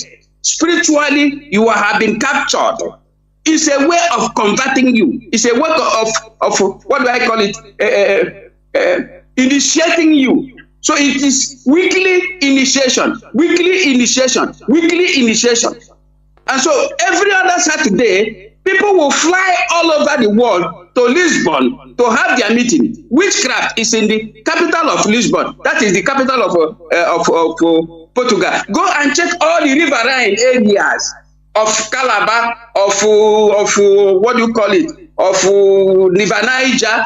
All those people living in the whole riverine area of the whole world, where Portuguese set their foot, they gave them witchcraft, which they use in controlling them. I'm not telling you a story. I'm telling you what I practically know. I tell you what I know, exactly what I go and do your investigation. So there is so much to the Western religion than what we are seeing today. That is why anybody you see call Anthony, go and talk to him about freedom. You look at him, you look at you. You are wasting your time because he has been captured spiritually. He cannot do anything. You know how you talk and talk and talk and talk before he can be able to listen to you, because he has been captured spiritually. So we have to deal on this area if we cannot achieve any other thing. But we achieved, look at what this guy is doing. Everybody is listening to him. Everybody, because he has been liberated and is now liberating other people. First and foremost, we have to liberate ourselves from this thing they brought to us. It is completely evil. I rest my case, Mazi. Thank you very much. When you speak wisdom. That is it. We must continue. Caller on direct line. Can you hear me? Caller on direct line. Welcome to the program. Caller on direct line. Are you there?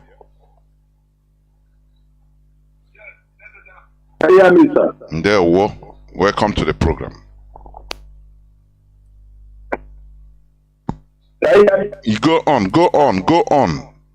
Your voice is coming out. Go on. Yes, David Jonathan, the sheet. Oh, David Jonathan. See, there's a veteran. This is our land. That is number one, David Jonathan. We are not joking. Number two, David Jonathan. It's our leader, David Nnamdi. Unconditional release. David Jonathan, we are not speaking grammar here. The sheet said, This is our land. And when we do, you see this our leader, that church. Now then tell what powers are full and the seven they hold them of the Kanu.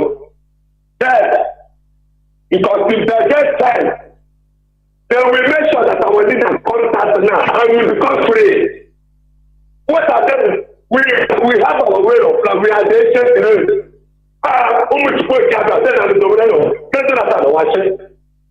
Then the ticket is all passed. Here, while I don't woman at it. I don't touch. Then you decide. Look what. Then they will bring our little house. This is our again. Then the next meeting. After all, that is used to it, and we will not the government of the speech. Then the Jonathan, not the pretend teachers.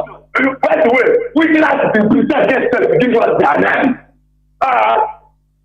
This is 2025. This is not 19 not another thing. I'm working to sort of way. Like that. Set up a day. I can't play. Never going to come up like that. I got one. I just don't know to run the fight out of that. I'm trying to say then I think I told them to put the camera and speak the Deuteronomy chapter 21, Deuteronomy chapter 22, then at Deuteronomy chapter 23. The concerning murder, if you concerning murder, there or something murder. But that's the thing that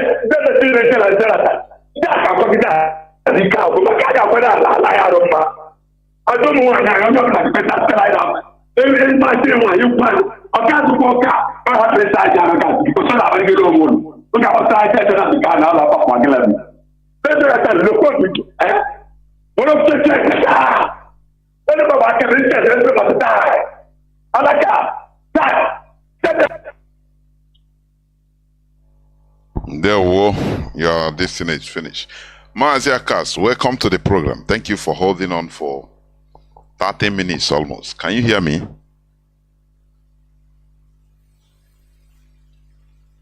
Mazi, are you there?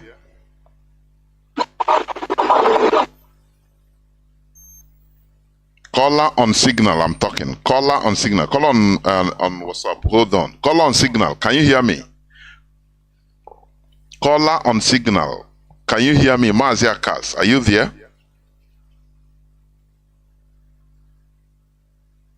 Mazi,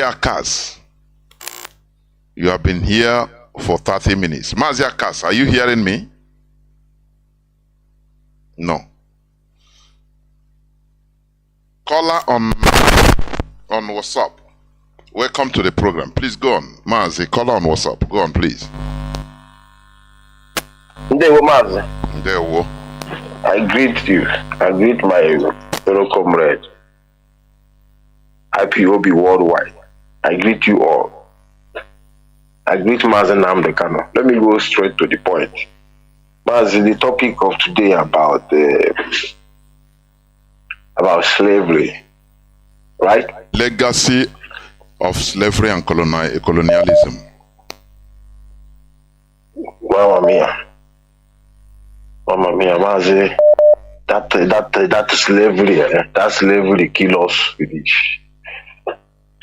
That is where our pain lies. Because as soon as they disorganized us, they disconnect us, bad things started happening.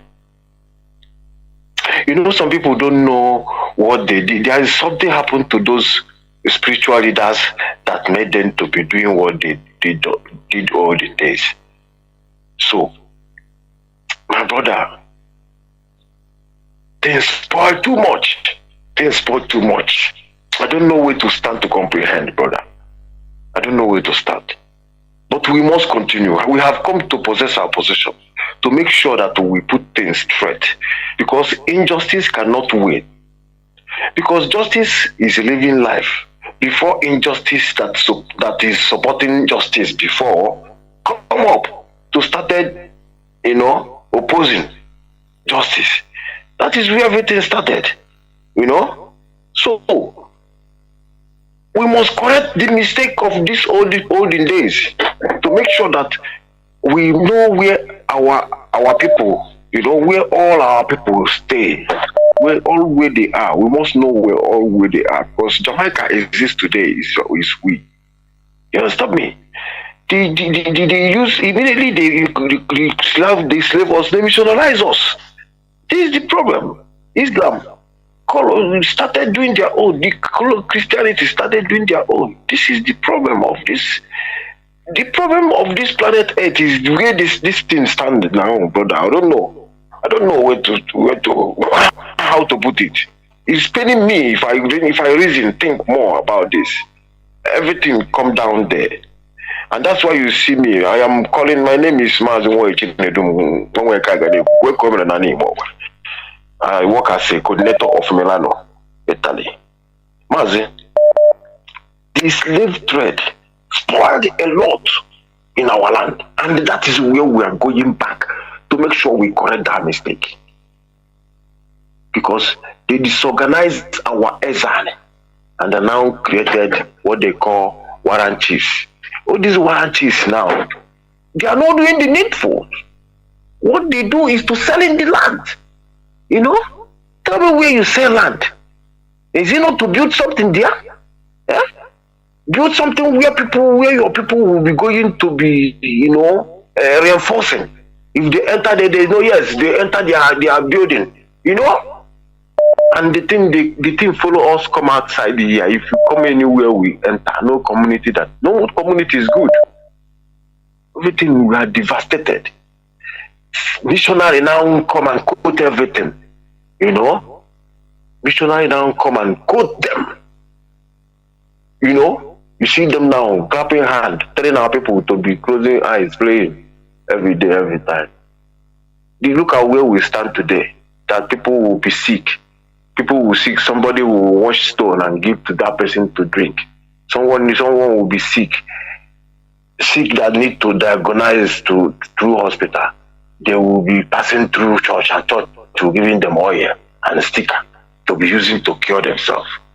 Look at where look at how they reduce us to.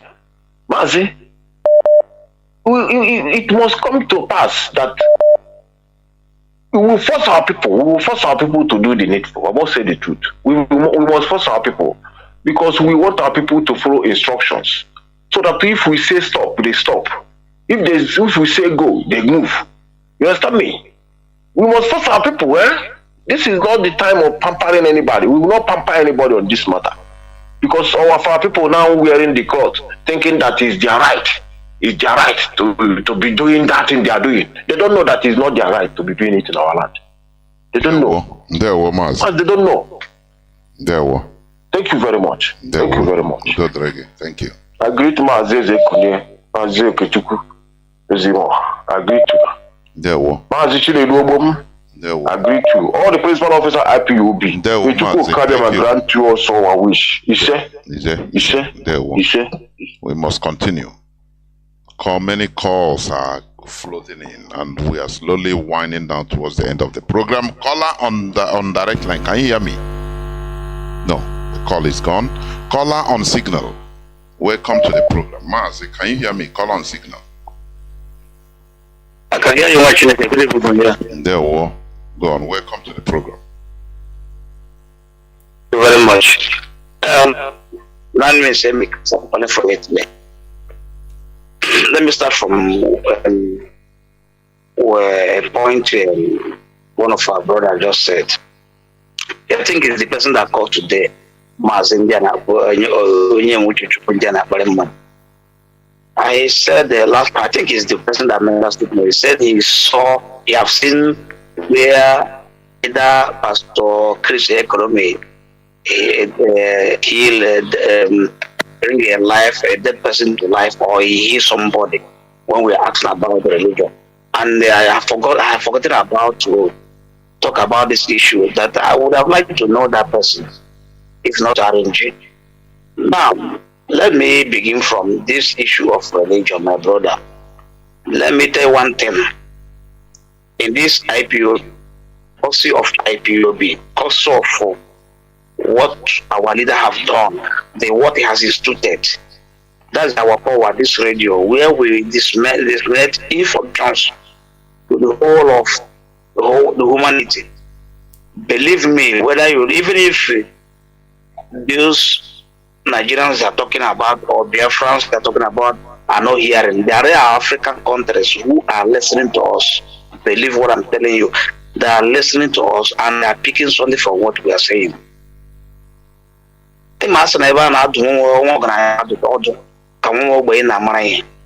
You know, so there are people picking what we are saying here. That woman you play her voice here is Arikana. That's Miss Arikana, former USA African ambassador to USA. Yes, I think it's from Zimbabwe. Yes. She's even the one. Yeah, she even the person criticizing France of printing dollars to us, printing the CFA to some 17 countries in Africa. So now, this is our problem.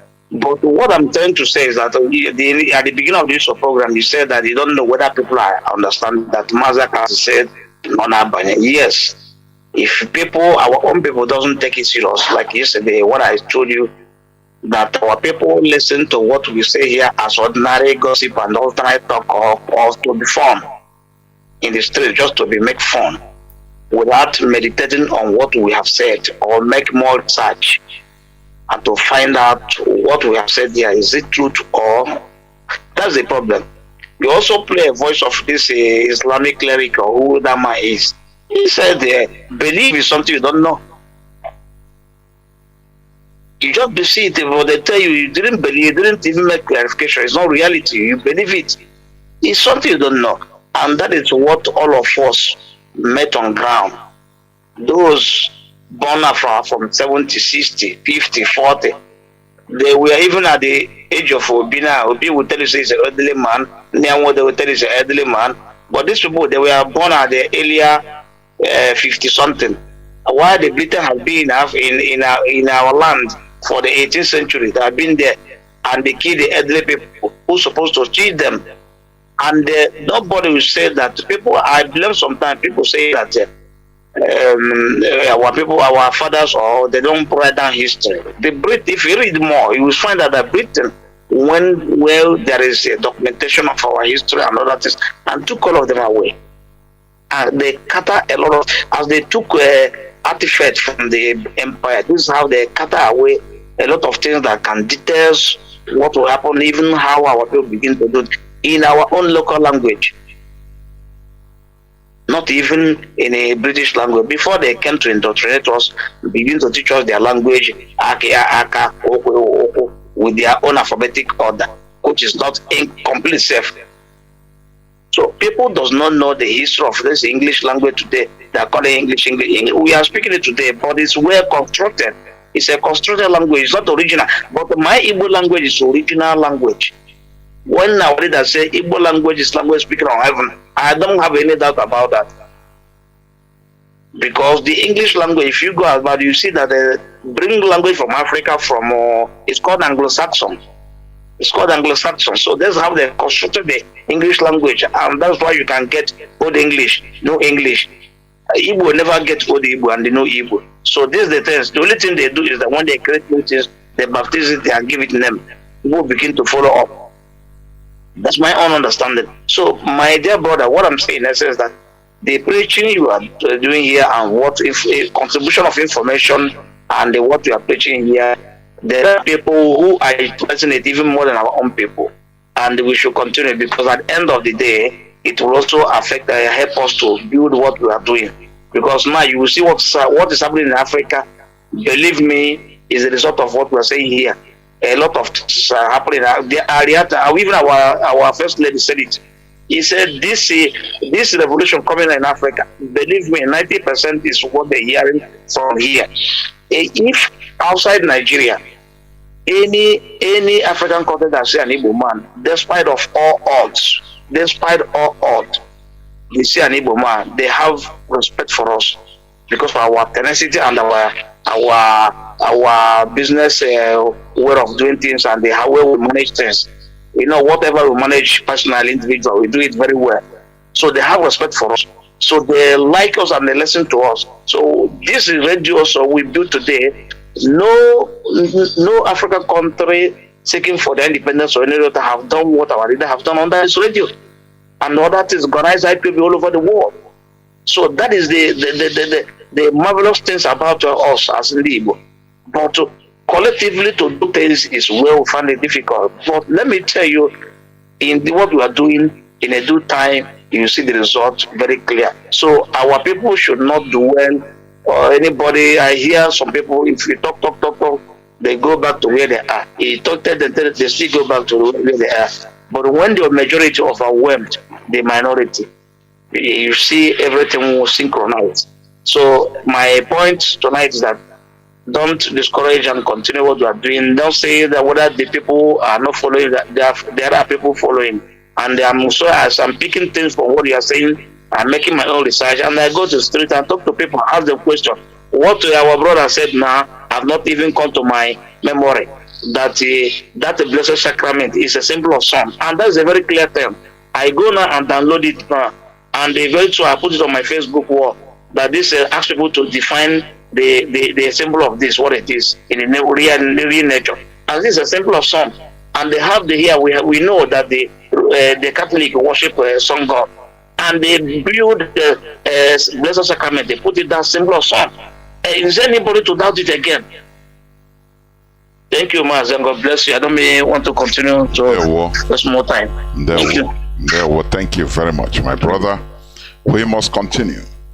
Caller on WhatsApp. Welcome to the program. Can you hear me? Caller on WhatsApp. Yes, Mazi. Good evening, Mazi, from my location. Welcome to the program. My name is Mazi Jidofo. I thank you and I appreciate you especially for your time educating us via radio platform. And I also appreciate our brother Mazi Ekene. Every Saturday, whenever I listen to your program, I remember our sister Marianti Heda. May her soul rest in perfect peace. Mazi, I thank you once again. And concerning the topic you treated today, I listened carefully, and it's part of that decolonization of the mind, which is gradual process. What I want to contribute on this note is that all gradual process, the journey is far, but it's a continuous journey, because many of us today were not mentally tough concerning freedom of Biafra, but it's because of the consistency teaching of Mazi Nnamdi Kanu on Radio Biafra. Today, a lot of us is now very well clear to us.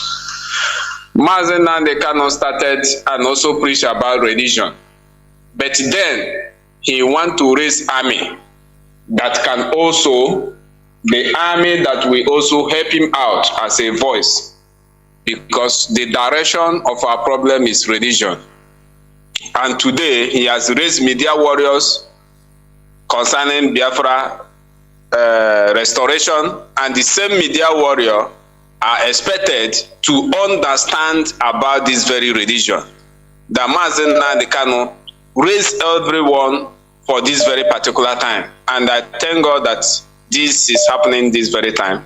Religion has been the problem of our people, but you know, it is a decades mental slavery that many of us are finding very difficult to get themselves free out of that. There was a day I just sat down, I was thinking about how these people demonize our ancestors, called what we have in our land as a Satan and devil. It now dawned on me that these people, they boycotted what we believe to make us hate what we have. And that dawned on me that this was the same thing they have done to devil. Because I wrote it then. Devil, everybody is calling Satan, Satan. Satan has no one to express himself now, because nobody knows. Hello. Okay. Devil, everybody is calling now. Nobody knows whether if the devil that they documented in the book of Revelation 12 verse 7, that is not European way of making that very devil not to have anybody where to express himself, as they double-crossed to make African to hate Russia, which I myself, I was also praying when I was into this religious quagmire in Catholic. Let us pray for Russia now, Marochuku. Now, because of they have foreseen what Russia can become and the help for Russia towards Africa, they want to demonize Russia before Africans. And many in Catholicism prayers, they map out Russia as people who know God. And we continue praying against Russia that doesn't know God. And now, many of us, if all of us can cool down and reason the move of Russia towards Africa, we know that they meant well for Africa. But because of them, they have demonized Russia already. But today, Africans are waking up. Now, religion, on another aspect, put our families in enmity. I can vividly say today that religion is the reason why majority of our women has no husband today. Religion increased, should I say, single ladies in our land today. Because when you will now, I could remember when I was small, I grew up with an elderly man. All of them, they are 4 in number, brothers. You can't come to that family and do anything. All of them married for 4 wives. Those 4 brothers, that is 4 times 4, 16. All of them. But today, you can't marry second wife, and the woman will begin to fight the other one. Religion were pretending to be a lovable religion, but it is most the hatred, as in the hatred in religion is more than what many people cannot imagine. Today, a lot of our women are everywhere roaming about looking for husband. But the same Bible told them that a time shall come when about 7 women will be under one man, or even begging man just to answer their name. And this is where religion has pushed our women. And now women are looking for husband everywhere. They will continue, our own brothers will continue mounting pulpits, educating our people. Do not allow somebody to snatch your husband. I remember those days. If you come a family that marry for one man, marry 4 wives, if you come in that family, you will never know that it's one man that is marrying these 4 people. But today, that can never happen in our land because of what religion has inflicted on our people. But it's a very difficult journey because our people casted their faith into religion. Christianity, religion to be precise, casted their faith. And what they are receiving is the bad aspect of that Christianity religion. Mazi, this very religion issue, how I wish that as our people rise up about Biafra agitation, many of our media, they can calm themselves down, think beyond that what they believe. Take away that fear from their heart and think beyond that their belief system. The Bible is documented in a way by our people, those that practice religion cannot reason beyond that Bible. There's no way any Christian religion fanatic can reason beyond what is in the Bible. And that is a very big challenge in our society, and that is where our problem lies. Mazi, I thank you so much. Yeah, well. And also those fake traditional Biblias, we should also look into that direction. Maybe the next time, if I get opportunity, there's a contribution I want to make concerning those people doing prank and putting as in those our brothers, if there is any way the leadership can regulate those people doing prank, especially those from our land. Many of them are causing a lot of damage in our land. If there's a way they can caution many of them, I will be much happy. Thank you, Mazi, for giving me this opportunity. Mazi, thank you. You know, one thing is this. We are fighting to restore a nation where we will be in charge. We have not gotten a nation. All we can do is to be talking. You understand? That is the thing. Nigeria is a lawless society where nothing is regulated. It's only anarchy. That is it. But we must continue. Let me pick this call. Caller on signal. You will be the last caller. Can you hear me? Welcome to the program. We have not gotten a nation. All we can do is to be talking. Please, can you off your listening device? Caller on. My goodness me. Caller on signal. Nothing is regulated. It's only. I don't think he's listening. Please, let me pick this caller to replace it as the last caller. Caller on WhatsApp. Can you hear me? Welcome to the program. Caller on WhatsApp. Yeah, I can hear you. Mazi, speak up now. If you are wearing earpiece, remove it because it's lowering, it's making your voice low. Oh. Good evening, Mazi. Can you hear me? The whole world is here. Know that you are not talking to only me. You are talking to the whole world, please. Therefore, when you call to the radio, please speak vibrantly. There we go on, please. Okay. My name is Chukwuka Dibia from Biafra land. Mazi, my question, I want to ask a question.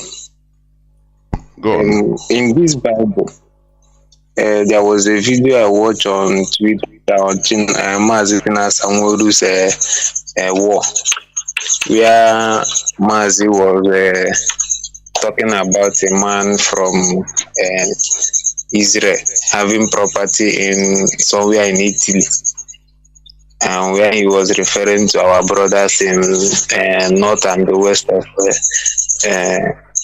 in the northern region and in the western region, where he was saying what will happen to them. Mazi, I want to ask, in this Old Testament of the Bible, is that history narrated about the Israelites? Is it the actual fact about the Israelites, where they said the thing about them and the Egyptians? That is my question, Mazi. What particular? I don't understand. Them and the Egyptians on what? Is it? About what really transpired between Israel and the Israelites. What really transpired? Is that history a true fact? Is it a fact? Mazi, to my understanding, there are many things that are written there that have been found out to be historical facts, stories that are that have historical backing, that have been found out. You see, like during the time of David, the wars, the conquest of Israel to Persia to Babylon, there are many things that have been established to be historically correct and facts about the history. But there are many other things also that are yet to be verified or to be confirmed. You understand? So that is the thing. So people like this, for example, I watched one documentary where scientists are still trying to verify about the staff of Moses, the so-called staff of Moses. You know, there are many things that are under verification but not yet verified, not yet confirmed. And there are other things that are also confirmed. You understand? Like the deportation of the Jews to Babylon by King Nebuchadnezzar. There are records of all these things that corresponds to what is written there. You understand? So, but there are many other things that has never been verified. That is it. But the issue is this: we should be also much interested in finding out our own history. That is the most important thing. We should be,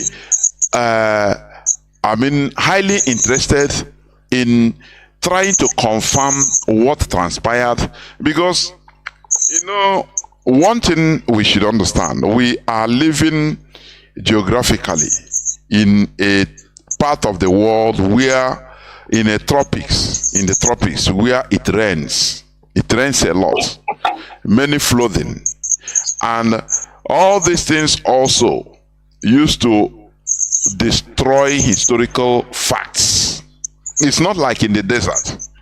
When you look at countries like, for example, the Middle East up to Egypt, these are desert regions, you know, that historical facts could be conserved. And another thing is this: in our land, the Europeans, when they came into our land, they did total cleanup. I don't know whether you understand what I mean.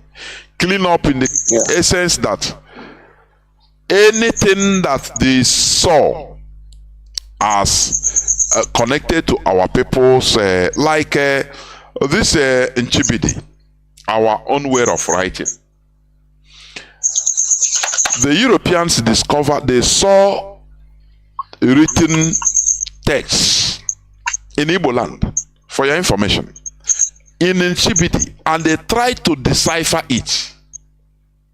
They found court cases, court settlements written in our language, in Nchibidi, our original language, and they were marveled when they came the first time in our land, whether in 16th century, very long time. They say no, they cannot believe that this type of people will have this type of advanced civilization. But all these things, they cannot teach it to our people. You cannot know until you enter into, you know, more research and secondary history. You understand? But you don't know it.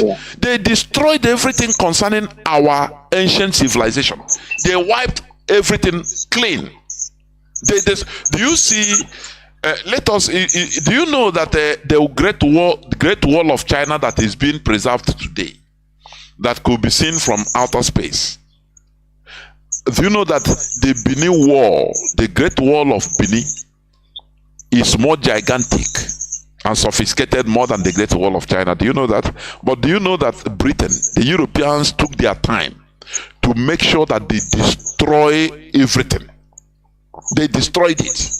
The reason is this: in order to showcase future generations that our ancestors were null and void. That things started happening when the Europeans started coming to our land, which is like, you know, it's a program. So that what is happening today about the demonizing of our ancestors, it is something highly planned and orchestrated by the Europeans. They destroyed the Great Wall of Benin Empire. They destroyed our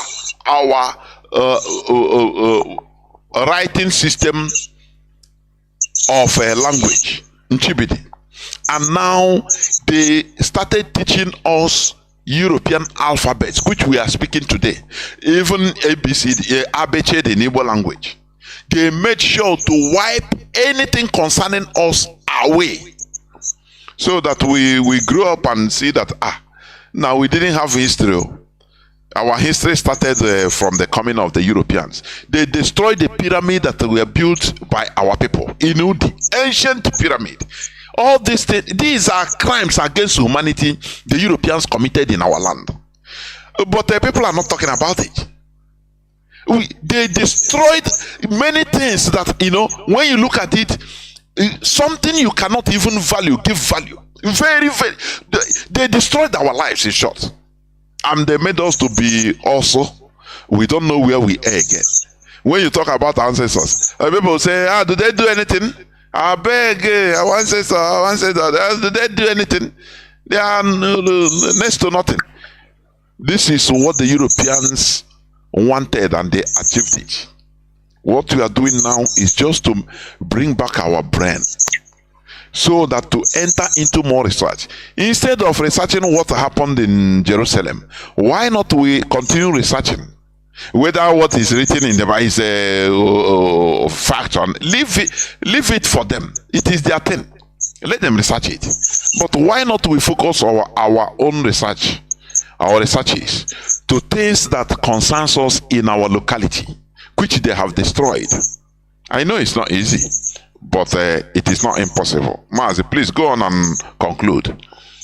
I don't know whether I answer your question. Yeah, Mazi, another one is this book that the Israelite, the Jewish use called Torah, the Torah. Does it have the same content with the Bible? Honestly speaking, I understand what you mean. That is I'm not a theologian, but the little I know about this, there are many things they changed. You understand?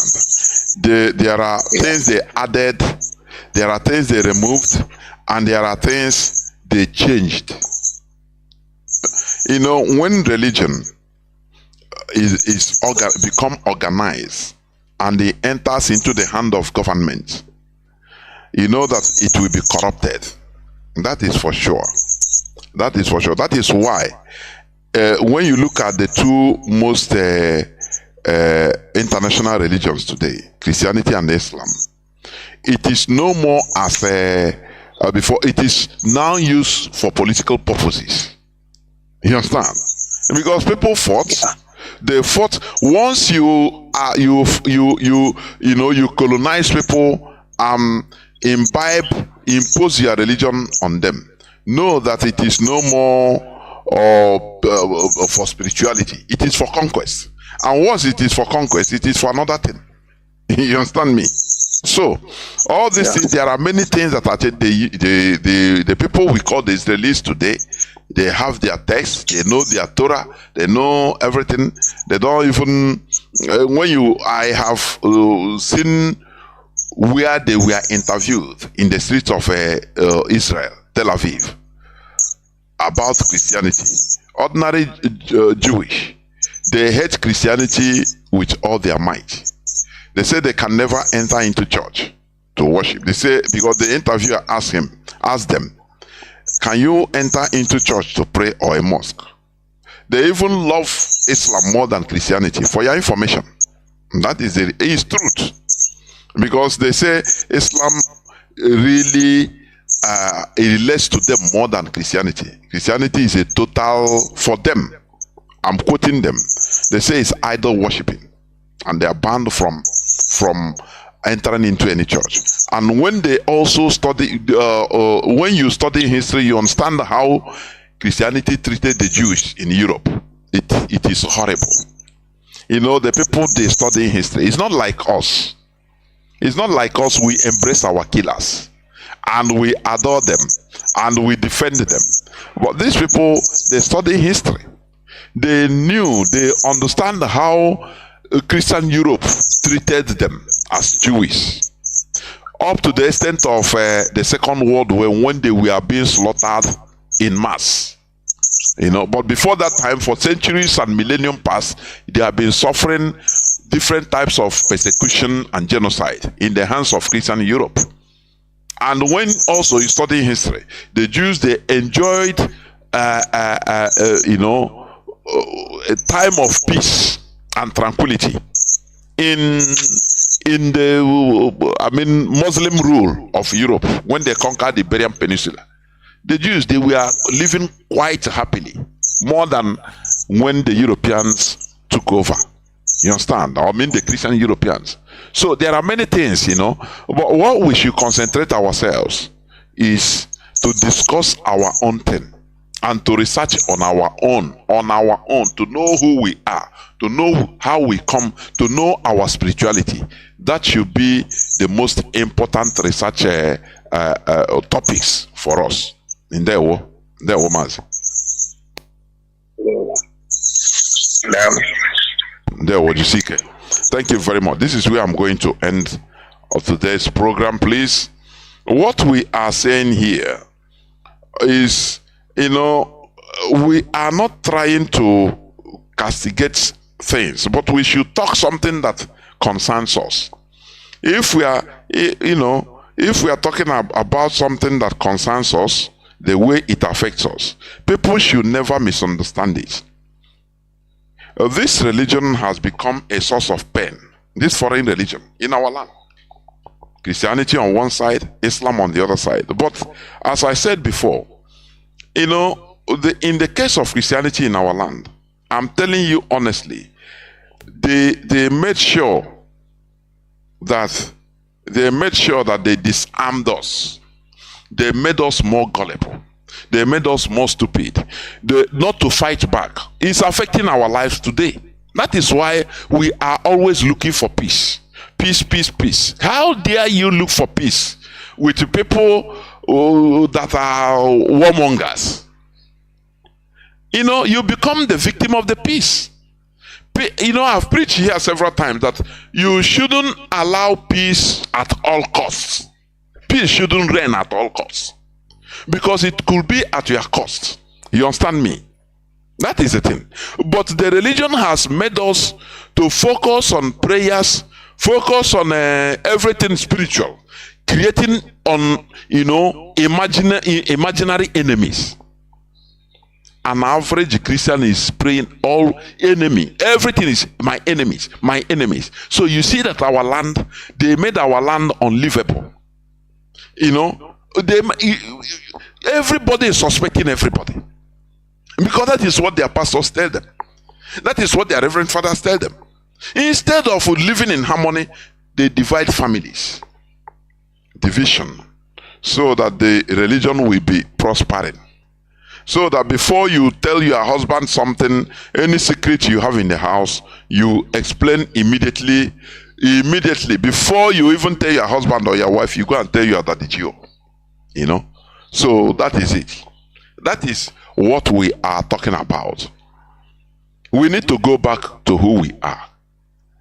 We need to mellow down in these foreign religions that are being used to torment us as a people, because their motive in Christianizing us, it is not right motive. Their motive is to subjugate us. Their motive is to make sure that we are subjugated and enslaved. That is it. That is the truth about it. But you think it's just the same way, the same way pastors are scamming innocent people. Innocent congregation or congregants. People that use their mind thinking that they are going to serve God in the church. But they don't know that the pastor, that the GO has ulterior motive. He is making money. For them, they are serving, for the congregants, the innocent people that are going there with all their might, all their hearts. For them, they are serving God. That is why their pastor can scam them, using their innocence. It's the same way we believe, our people, we believe and accept the religion, with all our might. Not knowing that the Europeans, they came with another alternative, or motive. Not knowing that they have another thing in mind in order to control us. The same way the Fulani is trying to bring Islam in our land. Do they like us? Is it because out of love? Come on. Everything is because out of interest, for them to be able to control us, to put us under subjugation. That is the thing. So we should be wise and make wise decisions. That is the reality. So please, whatever you hear here, please try to think about it. make researches. Because when you make researches, you are asking questions in order to know the truth. When you know the truth, it is that time that the truth shall set you free. You can hear the truth without making use of it, without knowing it, and the truth that hearing it simply cannot set you free until you know it. That is why we challenge people hearing to go and make your researches. Today, everything is at the tip of your finger. You have your smartphone. You have the whole world in your hand. Only if you know. So you can make researches and find out things by yourself.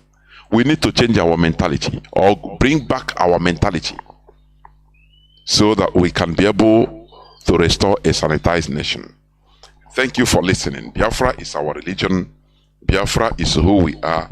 Biafra is our identity. If you have any other religion more than Biafra, know that you have not started. What I spoke about, the China, Japan, we are able to control their people to be loyal to the government, to themselves first. Because religion comes later. Your first religion should be your government. That is one smart thing the Europeans found out, and that is why they are progressing. Their first religion is their government. That is why you don't joke with them with their government. No. You don't joke with them because it concerns all of them.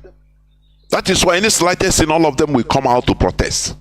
Even if it matter, even if they don't matter, they don't mind destroying things. In order to put the government in the right path. You understand? Because they know that government is the God they are seeing. Why you are going, praying, calling God, God you never see. They are putting right their government. That is the best thing they have done to themselves, and that is why they are progressing. Why can't we do the same thing? We should be loyal to our government first. And our government is Biafra. That is Biafra restoration. Because in Nigeria there is no government. When you go to the north, they are more brainwashed with Islam than Islam made them more gullible and stupid. The only where you see them rise up is whenever anything that concerns Islam. Otherwise, they are turned into dummies. Whereas the Arabs that brought the Islam to them, they are progressing because it's their culture. So why not we go back to our culture so that we can progress? Thank you for listening. From me, Mazi Jonathan Chinedu. From here, it is simply good evening. The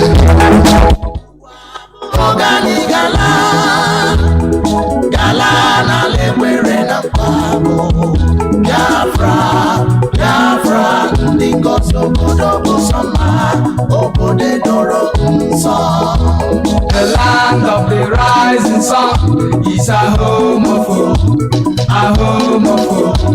the Biafrans.